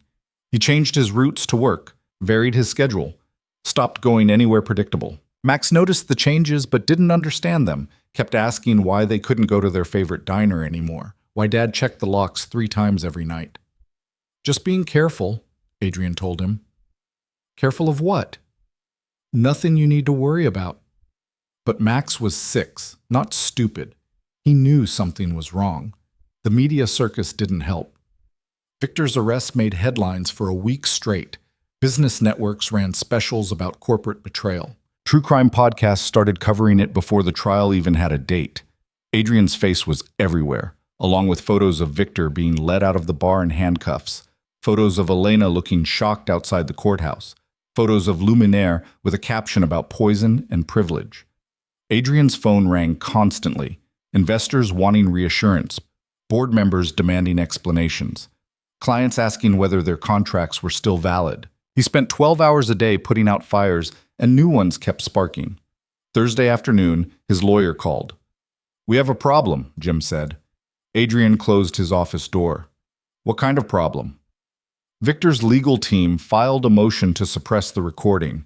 They're claiming it was obtained illegally, that Elena wasn't law enforcement, didn't have a warrant, violated wiretapping statutes. She was a private citizen recording a conversation in a public place. It's more complicated than that. The laws vary by state, and Victor's lawyers are arguing she intentionally deceived him, that there was an expectation of privacy in that corner booth. That's insane. That's expensive lawyers. The hearing's Monday. If the judge suppresses the recording, we lose our strongest evidence. Adrian sat down. What about the video Reed sent? The one showing Victor orchestrating the fraud. That helps with the fraud charges, but it doesn't directly tie him to the poisoning or the attempted murder. Without the bar recording, it's your word against his, and Reed's, if we ever find him. So find him. The FBI's looking. So is NYPD. He's vanished. After Jim hung up, Adrian sat in silence. Victor was out on bail, the evidence was in jeopardy, and their star witness had disappeared. Everything they'd built over the past 2 weeks was crumbling. His phone buzzed. Text from Elena. Can we talk? They met at a coffee shop in a neighborhood neither of them usually frequented. Elena looked worse than she had at the bar. Thinner, more tired, like the weight of what she'd done was finally catching up. I heard about the motion to suppress, she said. Yeah. If they throw out the recording, does that mean it means Victor walks on the murder charges? Maybe gets convicted for fraud, maybe not. Either way, he's back on the street in a few years. Elena stirred her coffee without drinking it. This is my fault. No, it's not. I should have let the police handle it. Should have gone through official channels. I wanted to help. You did help. You saved my life twice. Once with the wine glass, once with the recording. Whatever happens now isn't on you. Feels like it is. Adrian understood. He felt the same way. Like every decision he'd made had led them deeper into this mess. And now, there was no clear way out. I got another job offer, Elena said quietly. Restaurant in Boston. Better pay. They said I could start Monday. You're leaving? I don't know. I want to. But if I leave, if I'm not here for the trial, then you're safe, and you deserve to be safe. What about you? I'll figure it out. She looked at him like she didn't believe him. He didn't blame her. That weekend, Adrian took Max to Sarah's again. Told him it was just for a few days, just until some work stuff got sorted out. Max didn't fight it this time. Just packed his bag and got in the car without complaint. When they arrived, he hugged Adrian longer than usual. You're coming back, right? Max asked. Of course. Promise? Promise. But driving away, watching Max's small figure in the rearview mirror, Adrian wondered if that was a promise he could keep. Sunday night, Marcus showed up at Adrian's house with a bottle of whiskey and a folder full of new information. Drink first, Marcus said, pouring 2 glasses. Then read. Adrian drank, then opened the folder. Inside were financial records Marcus had obtained through channels Adrian suspected weren't entirely legal. Victor's accounts. Money trails. Transactions dating back 18 months, not just 3. Payments to shell companies. Transfers to offshore accounts. And one payment in particular that made Adrian's blood run cold. $50,000 to Thomas Reed, dated 6 months ago. He's been planning this for over a year, Adrian said. Looks like it. And there's more. Marcus flipped to another page. That life insurance policy? It wasn't taken out 3 months ago like we thought. It was backdated, filed last year, amended 3 months ago to increase the payout. How is that legal? It's not, but it's hard to prove unless you know what you're looking for. Adrian kept reading. The payments to Ortiz started 8 months ago. Small consulting fees at first, gradually increasing. The offshore accounts were established a year ago. Everything pointed to a long-term plan, carefully constructed, methodically executed. Victor didn't just wake up one day and decide to kill me, Adrian said. This was always the end game. Yeah, question is, why did he wait so long to make his move? Because he needed me to sign the merger first. Needed everything legal and binding so when I died, he'd have legitimate claim to the company. Marcus poured more whiskey. There's something else. I tracked down Reed's sister in Pittsburgh. She said he called her Wednesday night, said he was going to disappear for a while, that some bad people were looking for him. Did she know where he was going? No. But she said he mentioned something about insurance. Said if anything happened to him, he'd left proof somewhere safe. What kind of proof? She didn't know. Adrian leaned back, thought about it. Reed had sent him the video of Victor. Had that been the insurance he'd mentioned? Or was there more? His phone rang. Unknown number. He almost ignored it, then remembered the last time an unknown number had called. Hello? Mr. Vale? The voice was unfamiliar. Female. Professional. My name is Sarah Chen. I'm an investigative journalist with the Times. I'm working on a story about Victor Hale and the allegations against him. I was hoping we could talk. I'm not giving interviews. I understand, but I think you'll want to hear what I've found. Why?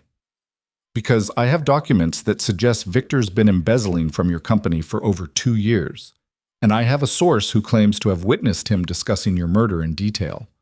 Adrian sat up. What source? I can't reveal that over the phone, but if you're willing to meet, I can show you everything. When? Tomorrow. There's a diner on 5th and West near the courthouse. You know it? Yeah. Noon. Come alone.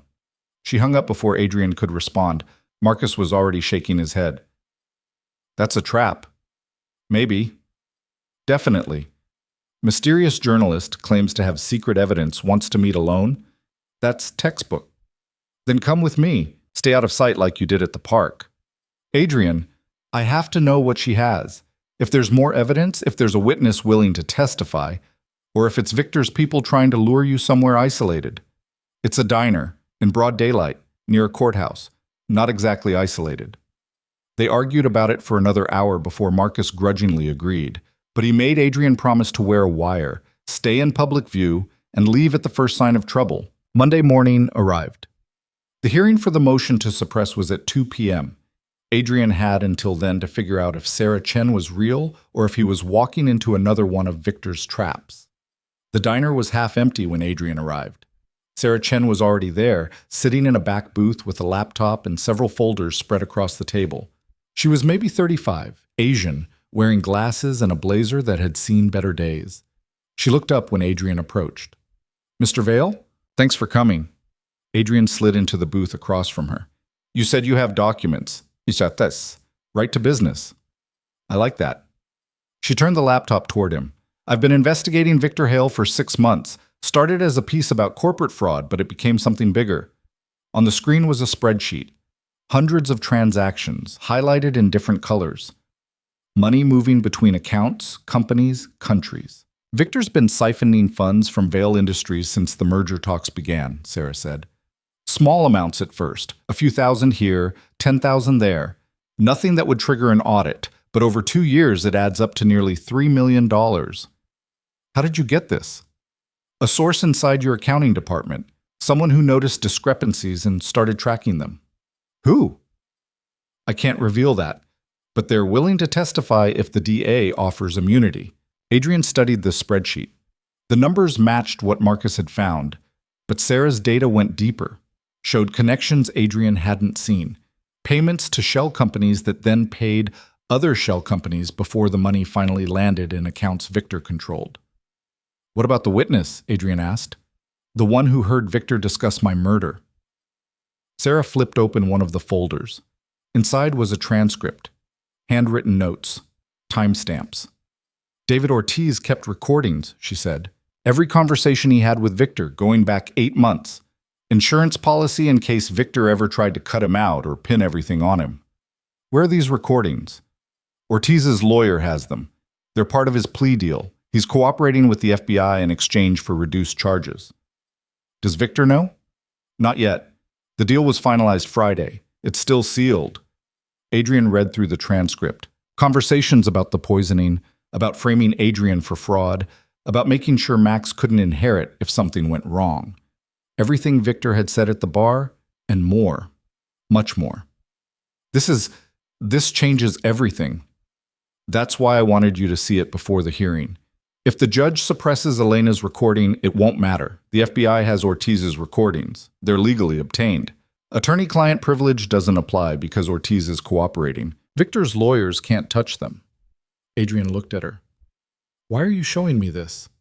Because I think you deserve to know before it goes public, and because I'm writing a story about what happened, and I want to make sure I get it right. When does it publish? Tonight. Whether the hearing goes your way or not. They talked for another 30 minutes. Sarah asked questions. Adrian answered the ones he could, deflected the ones he couldn't. By the time he left, he felt something he hadn't felt in weeks. Hope. The hearing started at 2 p.m. Adrian sat in the gallery with his lawyer while Victor sat 3 rows ahead, flanked by his own legal team. Victor didn't turn around, didn't acknowledge Adrian's presence, just sat there in an expensive suit looking like a man who believed he was about to win. The judge was a woman in her 60s named Patricia Holbrook, known for being strict on procedure. She listened to Victor's lawyers argue that Elena's recording violated wiretapping laws, that it was obtained through deception, that allowing it as evidence would set a dangerous precedent. Then she listened to the prosecution argue that Elena was a private citizen, that the conversation took place in a public establishment, that Victor had no reasonable expectation of privacy in a crowded bar. The arguments went back and forth for an hour. Legal precedents, case law, technical details that made Adrian's head hurt. Finally, Judge Holbrook called for a recess, said she'd review the arguments and issue a ruling within 24 hours. Everyone filed out. Adrian was halfway to the exit when Victor's voice stopped him. "Adrian?" He turned. Victor was standing there, alone for once, his lawyers having stepped away to make calls. "What?" Adrian said. "This isn't over." "Yeah, it is. You think a recording changes anything? You think some journalist's story is going to destroy me?" Victor smiled. "I've been in this game longer than you. I know how it works. Worst case, I do a few years in minimum security. Best case, I walk. Either way, I survive. Not this time. We'll see." Victor stepped closer, lowered his voice. "But here's what you don't understand. Even if I go to prison, even if you get your company back, your reputation's toast. Clients don't forget. Investors don't forget. You'll spend the rest of your life explaining why you almost got killed by your own partner. That kind of stain doesn't wash off. At least I'll be alive to try. Will you? Because accidents happen, Adrian, even to careful people. Is that a threat? It's a fact. You've made powerful enemies. Ortiz wasn't the only person I worked with, and some of them don't care if I'm in prison or not." Adrian felt Marcus's presence behind him before he saw him. Marcus put a hand on Adrian's shoulder. "Time to go," Marcus said. They left Victor standing there. Outside the courthouse, Adrian's hands were shaking again. "He's trying to scare you," Marcus said. "It's working." "Don't let it. He's desperate. People say stupid things when they're desperate." That night, Sarah Chen's story went live. Adrian read it on his laptop while sitting in his empty house, whiskey in hand. She'd done good work. Thorough, detailed. She'd connected dots Adrian had missed, interviewed people he'd never thought to contact, and she'd laid out Victor's entire scheme in clear, damning prose. The headline read, "Betrayal at the Top: How a Silicon Valley Partnership Turned Deadly." By morning, it had been shared 10,000 times. News networks were running segments. Other journalists were following up. Victor's name was everywhere, and none of it was good. Adrian's phone rang at 7 a.m. Jim, his lawyer. Judge Holbrook issued her ruling early. The recording stands. She denied the motion to suppress. Adrian closed his eyes. "Thank you. There's more." The DA just announced they're adding charges: embezzlement, racketeering, conspiracy. They're using Ortiz's recordings and the documents from Sarah Chen's story. Victor's arraignment is this afternoon. Will he make bail again? Unlikely. The DA's arguing he's a flight risk, and with everything that's come out, I don't see the judge disagreeing. After they hung up, Adrian sat on his couch and let himself breathe. Really breathe. For the first time in 2 weeks, he felt like the walls weren't closing in. His phone buzzed. Text from Elena. "I saw the news. We did it." Adrian typed back, "You did it. Thank you." Her response came quickly. "I took the job in Boston. Leaving Friday. But I wanted to say goodbye first. Can we meet?" They met at the same coffee shop Wednesday afternoon. Elena looked better. Not happy exactly, but lighter. Like she'd put down something heavy she'd been carrying too long. "Boston's supposed to be nice," Adrian said. "Yeah, better than here anyway." "You'll keep in touch?" "If you want me to." "I do." She smiled. "How's Max?" "Good. Asking questions I don't know how to answer, but good. You should tell him the truth when he's older, about what happened." "Maybe."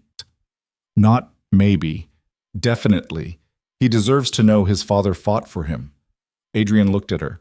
This woman who'd saved his life twice, who'd risked everything for someone she barely knew, who was now leaving to start over somewhere new. I never asked you what you're going to do with the money, Elena said. What money? The money I assume you're going to give me for helping. The reward, compensation, whatever you want to call it.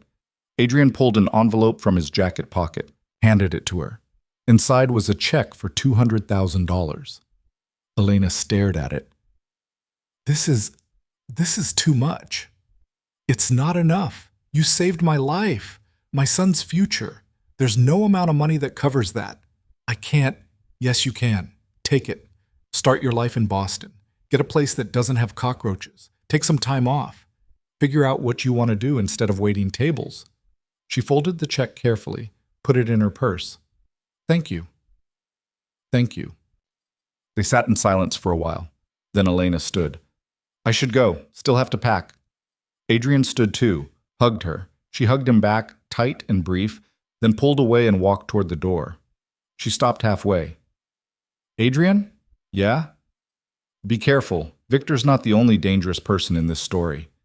I know. I'm serious. People like him, they have friends, connections. Just watch your back. Then she was gone. Adrian drove to Sarah's house and picked up Max. His son ran out the door the moment the car pulled up, backpack bouncing. Dad, can we get pizza? Sure, buddy. And can we watch the game? Yeah, we can watch the game. Max climbed into the back seat, chattering about soccer practice and a new friend at school and something that happened at recess. Adrian listened, really listened, and felt the tightness in his chest finally start to ease. At home, they ordered pizza, watched the game. Max fell asleep on his couch during the third quarter, and Adrian carried him upstairs, tucked him in, and stood in the doorway watching him sleep. His phone buzzed. Text from Marcus. Victor's arraignment just finished. No bail. He's being held until trial. Adrian typed back, good. Another text. It's over. You can breathe now. But Adrian wasn't sure it was over. Victor's words kept echoing in his head. Some of them don't care if I'm in prison or not.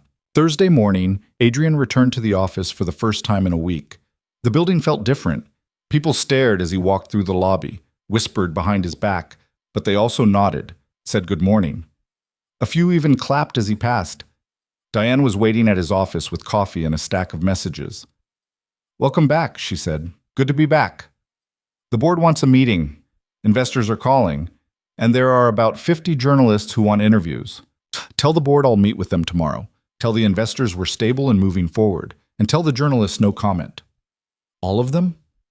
All of them. Except Sarah Chen. If she calls, put her through. He spent the day rebuilding, called clients personally, reassured them, made promises he intended to keep. By evening, he'd salvaged 3 contracts that had been on the verge of cancellation and scheduled meetings with 2 new investors who saw opportunity in the chaos. Progress. Slow, but real. Friday afternoon, his lawyer called again. We found Reed, Jim said. Where? Mexico. Living under an assumed name in a small town on the coast. The FBI is bringing him back to testify. Will he cooperate? He doesn't have much choice. They found the evidence he mentioned, hidden in a storage unit in Jersey. Documents, recordings, everything. It's all admissible. When's the trial? 3 months? Maybe 4? Victor's lawyers are going to drag this out as long as they can. 3 months. Adrian could survive 3 months. That night, he took Max to their favorite diner, the one they hadn't been to in weeks. Max ordered pancakes for dinner, and Adrian didn't stop him. They sat in the booth by the window, the same booth they always sat in, and for the first time in a long time, things felt almost normal. Dad? Max said through a mouthful of pancakes. Yeah? Are things going to be okay now? Adrian looked at his son, 6 years old, too young to understand betrayal and murder and corporate conspiracy, but old enough to know when his father was scared. Yeah, buddy, Adrian said. Things are going to be okay. And for the first time, he almost believed it. The calm lasted exactly 11 days. Adrian had started to believe in normal again.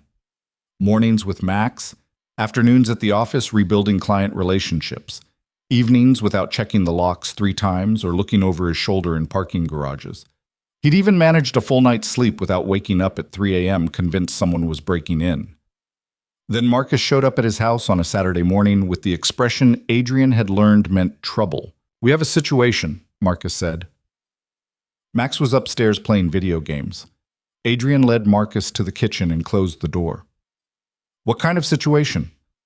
Thomas Reed's dead. The words landed like a punch. Adrian grabbed the counter to steady himself. How? Car accident. Wednesday night in Tijuana. Drove off a cliff on a coastal highway. Mexican police ruled it an accident, said he was drunk, lost control. You believe that? No, neither does the FBI. They were supposed to pick him up Thursday morning, bring him back for a deposition.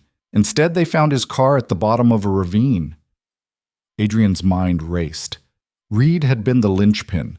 His testimony would have connected every piece of Victor's plan, filled in gaps the recordings couldn't cover. Without him, we still have the evidence he left, Adrian said. The storage unit, the documents. Yeah, but documents don't testify. Documents don't tell a jury about conversations they witnessed. Victor's lawyers are going to tear those documents apart, claim they're fabricated, claim Reed could have made them up for any number of reasons. What about Ortiz? He's cooperating. Ortiz is cooperating to save his own skin. His credibility's shot. Good lawyer puts him on the stand, jury's going to see a career criminal trying to cut a deal. Reed was different. Reed was a civilian who got in over his head and wanted to make it right. Adrian sat down, felt that familiar tightness returning to his chest. Victor did this. Probably, but proving it's going to be impossible. He's been locked up for 2 weeks. No visitors except his lawyers. No phone calls except to his legal team. No way to order a hit from inside. His lawyers, then. Or someone he set up before he was arrested. A contingency plan. Maybe, but again, proving it, I know. Impossible. Adrian ran his hands through his hair. What does the DA say? They're still moving forward with the trial. They think they have enough without Reed. The recordings, the financial documents, Elena's testimony, the wire recording from the bar. It's not as strong as it was, but it's still solid. But not guaranteed. Nothing's ever guaranteed. After Marcus left, Adrian sat in the kitchen for a long time.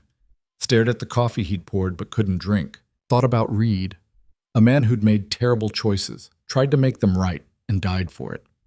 Thought about Elena, safe in Boston, starting over. Thought about Victor, sitting in a cell somewhere, probably smiling because his insurance policy had just paid out. His phone rang. Sarah Chen. You heard about Reed, she said. Yeah. I'm working on a follow-up story, trying to prove it wasn't an accident. You have anything I can use? Like what? Anything that suggests Victor had help on the outside. Phone records, visitor logs, evidence of a prearranged plan. If I had that, I'd give it to the FBI. Sometimes journalists can go places the FBI can't, and sometimes journalists end up dead in Mexico. Silence on the line. Then, is that what you think happened? Someone killed Reed to shut him up? I think Reed knew too much, and I think Victor's very good at making problems disappear. On the record or off? Off. Everything's off. I'm done talking to reporters. Fair enough, but if you change your mind, I won't. He hung up. Immediately regretted it. Sarah had helped him. She'd published the story that turned public opinion, that gave the DA ammunition to pile on charges. But Adrian was tired. Tired of looking over his shoulder. Tired of wondering who he could trust. The next 3 months crawled by. The trial date was set, postponed, set again. Victor's lawyers filed motion after motion, challenged evidence, demanded change of venue, argued jury bias. Every week brought a new delay, a new complication. Adrian kept the company running. Barely. 2 major clients pulled their contracts despite his reassurances. 3 investors backed out of the Singapore expansion. The board held a vote of no confidence that Adrian survived by exactly 2 votes. His reputation was intact enough to keep him in charge, but damaged enough that every decision was questioned. Max started having nightmares. Waking up at 2 a.m. convinced someone was in the house. Adrian would sit with him until he fell back asleep, then lie awake himself, listening to every creak and settling sound, hand on his phone, ready to call Marcus. Elena texted once a month. Brief updates. The job in Boston was good. She'd found an apartment, made friends, started taking night classes. She never asked about the trial, and Adrian never volunteered information. They both understood that part of her life was over. Then, In late June, jury selection began. Adrian sat in the courtroom every day, watched 12 people get chosen to decide whether Victor Hale would spend the rest of his life in prison. 7 women, 5 men. Ages ranging from 24 to 68. A teacher, 2 retirees, a software engineer, a nurse, a bartender, a graduate student, and 5 others whose professions Adrian immediately forgot. They looked normal, tired, bored, like people pulled away from their lives to judge someone else's. Victor sat at the defense table looking thinner than Adrian remembered. Prison food, probably. Or stress. His expensive suits didn't fit quite right anymore. But his eyes were the same, sharp, calculating. He caught Adrian's gaze once across the courtroom and smiled. The trial started on a Monday. The prosecution laid out their case methodically. The poisoning attempt, the financial fraud, the conspiracy to commit murder. They called witnesses, showed recordings, presented documents. Elena testified on day 3. She looked terrified walking to the stand, but her voice stayed steady as she recounted seeing Reed drop something into Adrian's wine glass, making the decision to switch the glasses, warning Adrian the next day. Victor's lawyer cross-examined her for 2 hours, suggested she'd imagined it, suggested she'd switched the glasses for some other reason, suggested she'd fabricated the entire story for attention or money. Isn't it true, Ms. Brooks, that Mr. Vale paid you $200,000 after the arrest? Yes. $200,000 is a lot of money for a waitress, isn't it? It wasn't payment for testimony. It was, just answer the question, is $200,000 a lot of money? Yes. And wouldn't you say almost anything to protect that payment, to make sure Mr. Vale's version of events held up? Elena looked at the lawyer, then at the jury. I switched those glasses because I saw someone put something in a drink. I didn't know who Adrian Vale was, didn't know what it would turn into. I just knew that if I did nothing, someone might die. That's it. That's the whole story. The lawyer asked more questions, but Elena didn't waver. When she stepped down, Adrian caught her eye. She nodded once, then left the courtroom and didn't come back. Marcus testified on day 5, walked the jury through the investigation, the surveillance, the discovery of Victor's financial crimes. He was professional, thorough, unshakable. David Ortiz testified on day 7. He looked smaller than Adrian remembered. Prison orange didn't suit him. He confirmed everything the prosecution claimed: the meetings with Victor, the plans to poison Adrian, the backup plan to frame him for fraud, the attempts to silence Reed. Victor's lawyer tore into him. You're testifying in exchange for a reduced sentence, correct? Yes. So you have every incentive to lie, to tell the prosecution what they want to hear. I'm telling the truth. Are you? Or are you telling a story that keeps you out of prison for the next 20 years? I'm telling what happened. What you claim happened. It went like that for hours. By the time Ortiz stepped down, Adrian couldn't tell whether the jury believed him or not. Their faces gave nothing away. The prosecution rested on day 9. Victor's defense began immediately. His lawyers painted a different picture. Victor as the victim of a vindictive partner. Adrian as a paranoid executive who'd fabricated evidence to destroy a rival. They presented their own witnesses, former employees who said Adrian was difficult to work with, a psychiatrist who testified about stress-induced delusions, a financial expert who claimed the offshore accounts were legitimate business expenses. They couldn't explain the poisoning, couldn't explain the recordings, but they didn't have to explain everything, just create reasonable doubt. Victor took the stand on day 13. He looked confident, composed, like a man telling the truth to people who'd understand. He denied everything, said he'd never tried to hurt Adrian, never hired Reed, never conspired with Ortiz. The financial irregularities were accounting errors. The recordings were taken out of context. Did you ever discuss killing Adrian Vale, Strassing? The prosecutor asked during cross-examination. Never. Did you hire Thomas Reed to poison him? No. Did you orchestrate a plan to frame him for fraud? Absolutely not. Then how do you explain the recording from the bar? Your own voice discussing exactly that? I was drunk, talking hypothetically. Ortiz kept pushing me to discuss worst-case scenarios, and I engaged. It was stupid, but it wasn't real. Hypothetically discussing murdering your business partner? I never said murder. I said the business would be mine if something happened to him. That's not the same thing. And the poisoning? I don't know anything about that. Maybe Reed acted alone. Maybe he misunderstood something I said. Or maybe it never happened, and this whole thing is a misunderstanding. The prosecutor pushed harder, but Victor held his ground. He'd prepared for this, had answers for everything.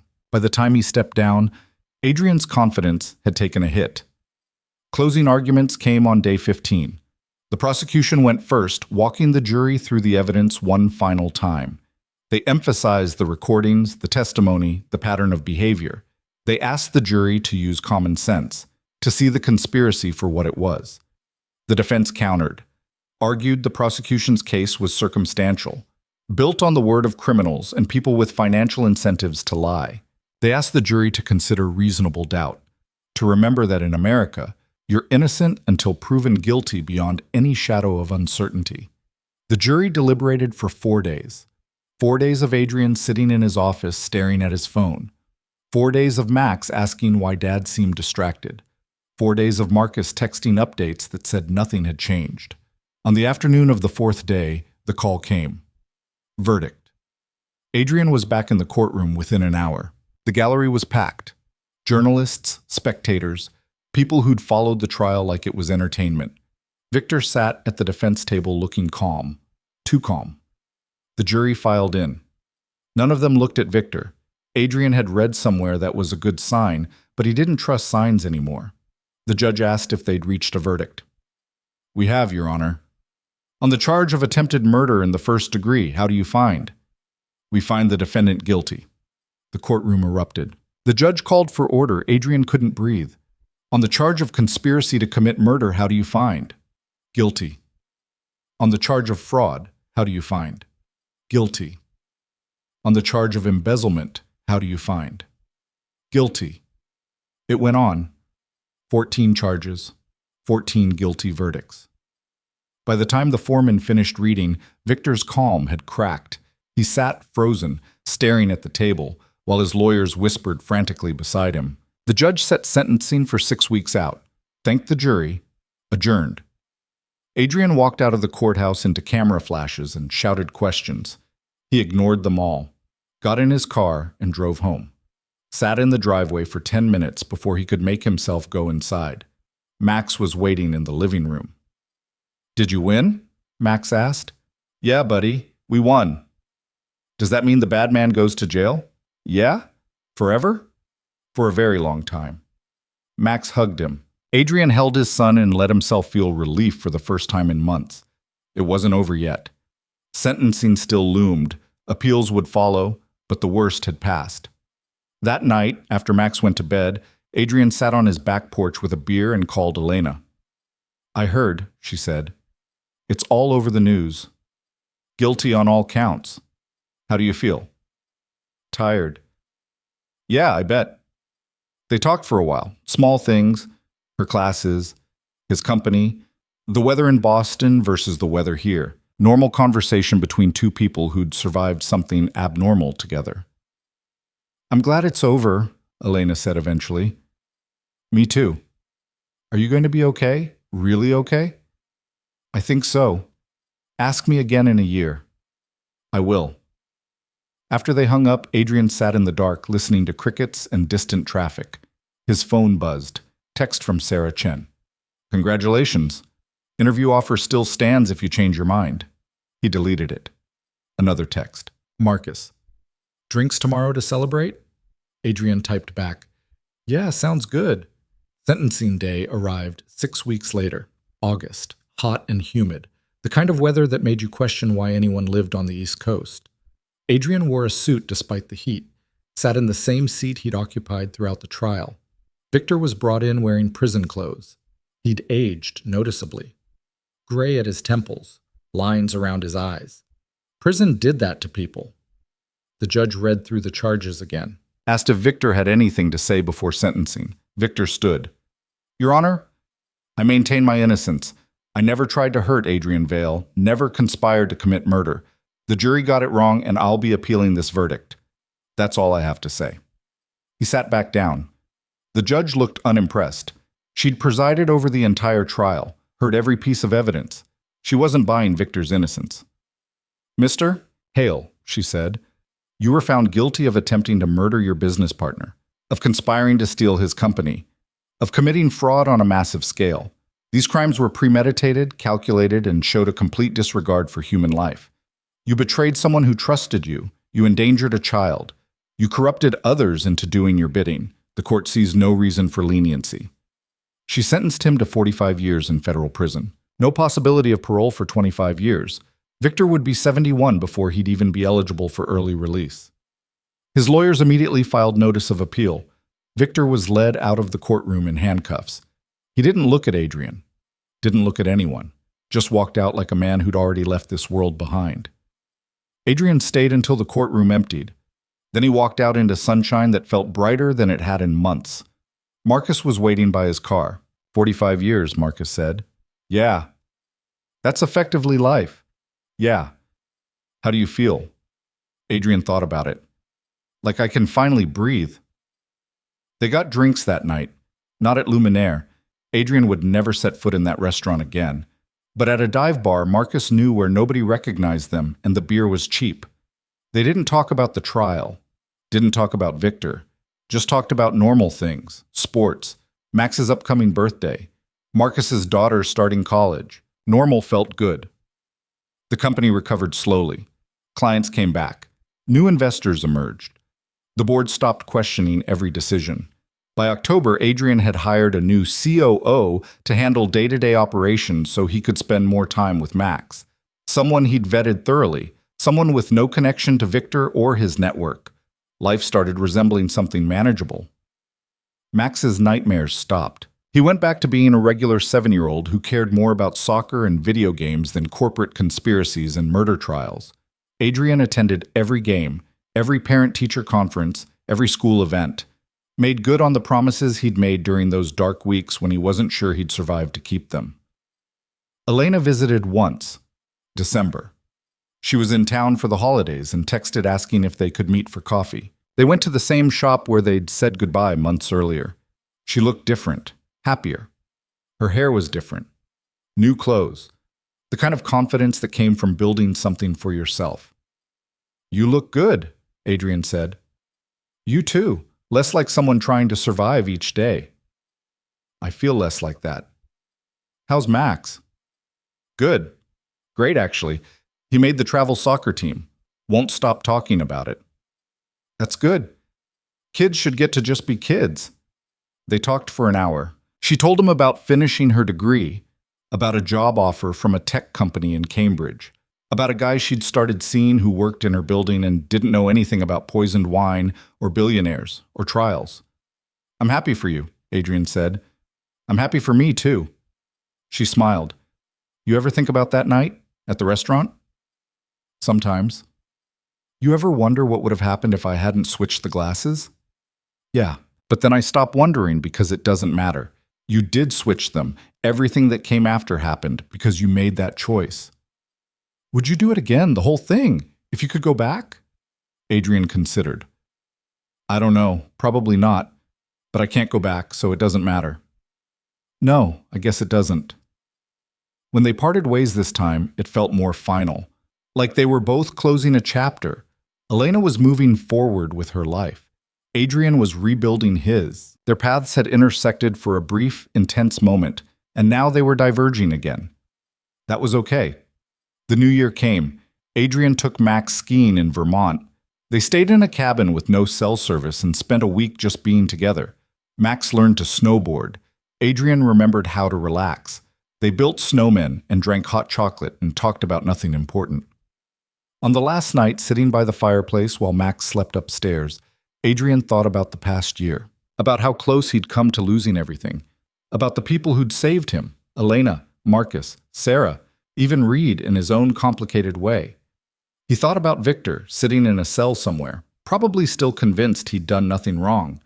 He thought about Max sleeping peacefully upstairs, safe because his father had fought for him. And he thought about the future, about rebuilding the company into something better, about being present for his son, about learning to trust again, carefully, slowly, but learning nonetheless. His phone buzzed. Text from Marcus. Appeal denied. It's officially over. Adrian stared at the message. Victor's lawyers had been fighting the conviction for 6 months, filing briefs, arguing technicalities, looking for any angle, and now it was done. The conviction stood. 45 years confirmed. He typed back, "Good." Then he put his phone away and went upstairs to check on Max.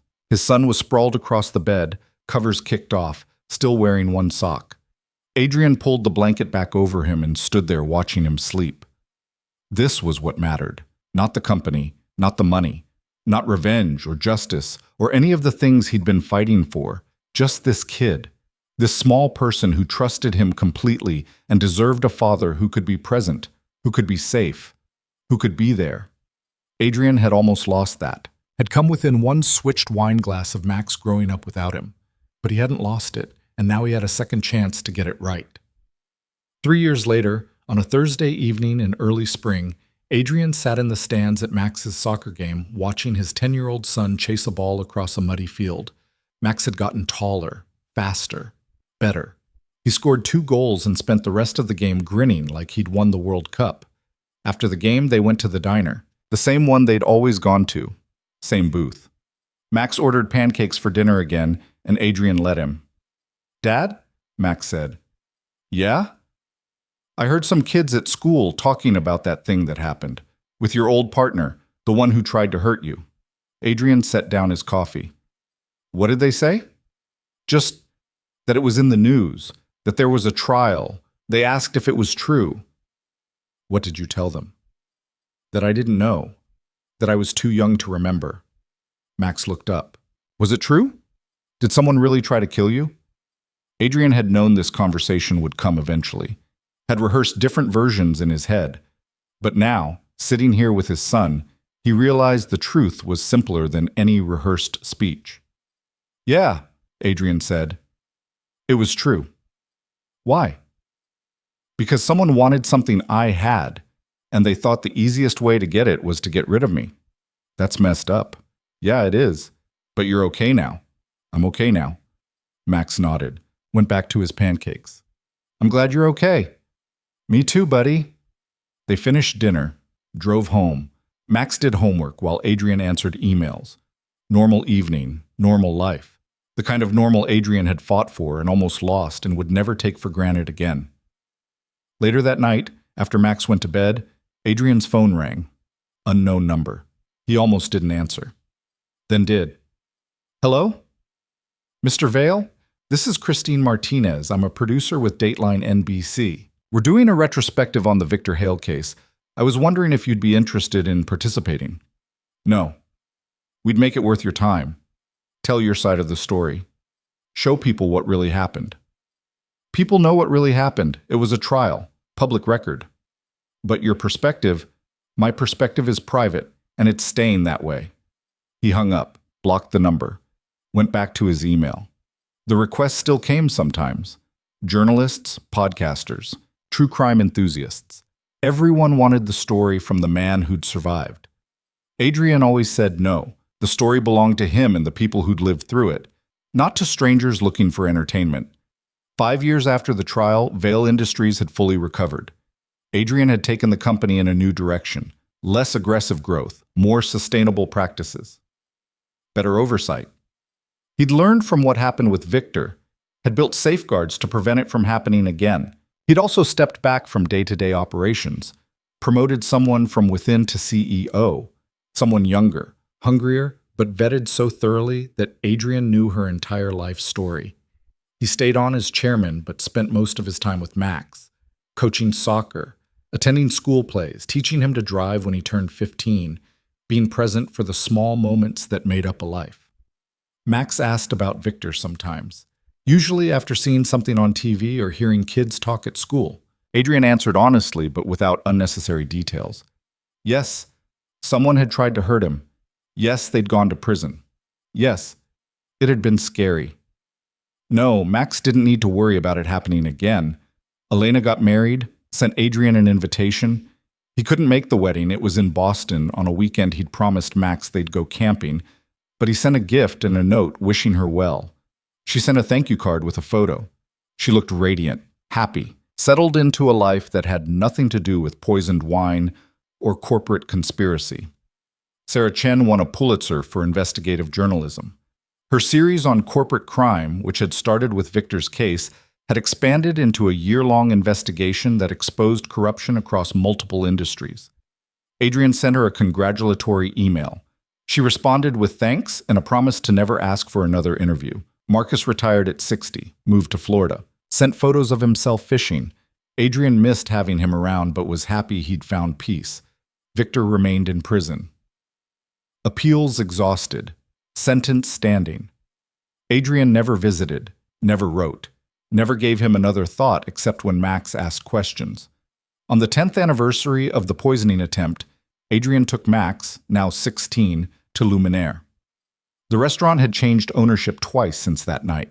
New management, new chef. But the building was the same. They sat at a different table, different floor. But Adrian could see the corner booth where it had happened, where Elena had stood with a trembling hand and a choice that saved his life. "Why are we here?" Max asked, studying the menu. "Because 10 years ago, in this restaurant, someone did something incredibly brave, and I wanted to remember it somewhere it mattered." "The waitress who switched the glasses?" "Yeah." "You ever talk to her?" "Not in a few years. She has her own life now." "You should call her, say thanks again." "Maybe I will." They ordered dinner, ate in the kind of comfortable silence that came from knowing someone your whole life. Adrian looked at his son, nearly grown now, tall and confident and smart, and felt overwhelming gratitude. For Elena's choice, for Marcus's help, for the legal system working the way it was supposed to, for pure luck that had put the right person in the right place at the right time. Life was fragile. Adrian had learned that the hard way. You could build empires and make millions and think you were untouchable, but all it took was one person with bad intentions and access to a wine glass.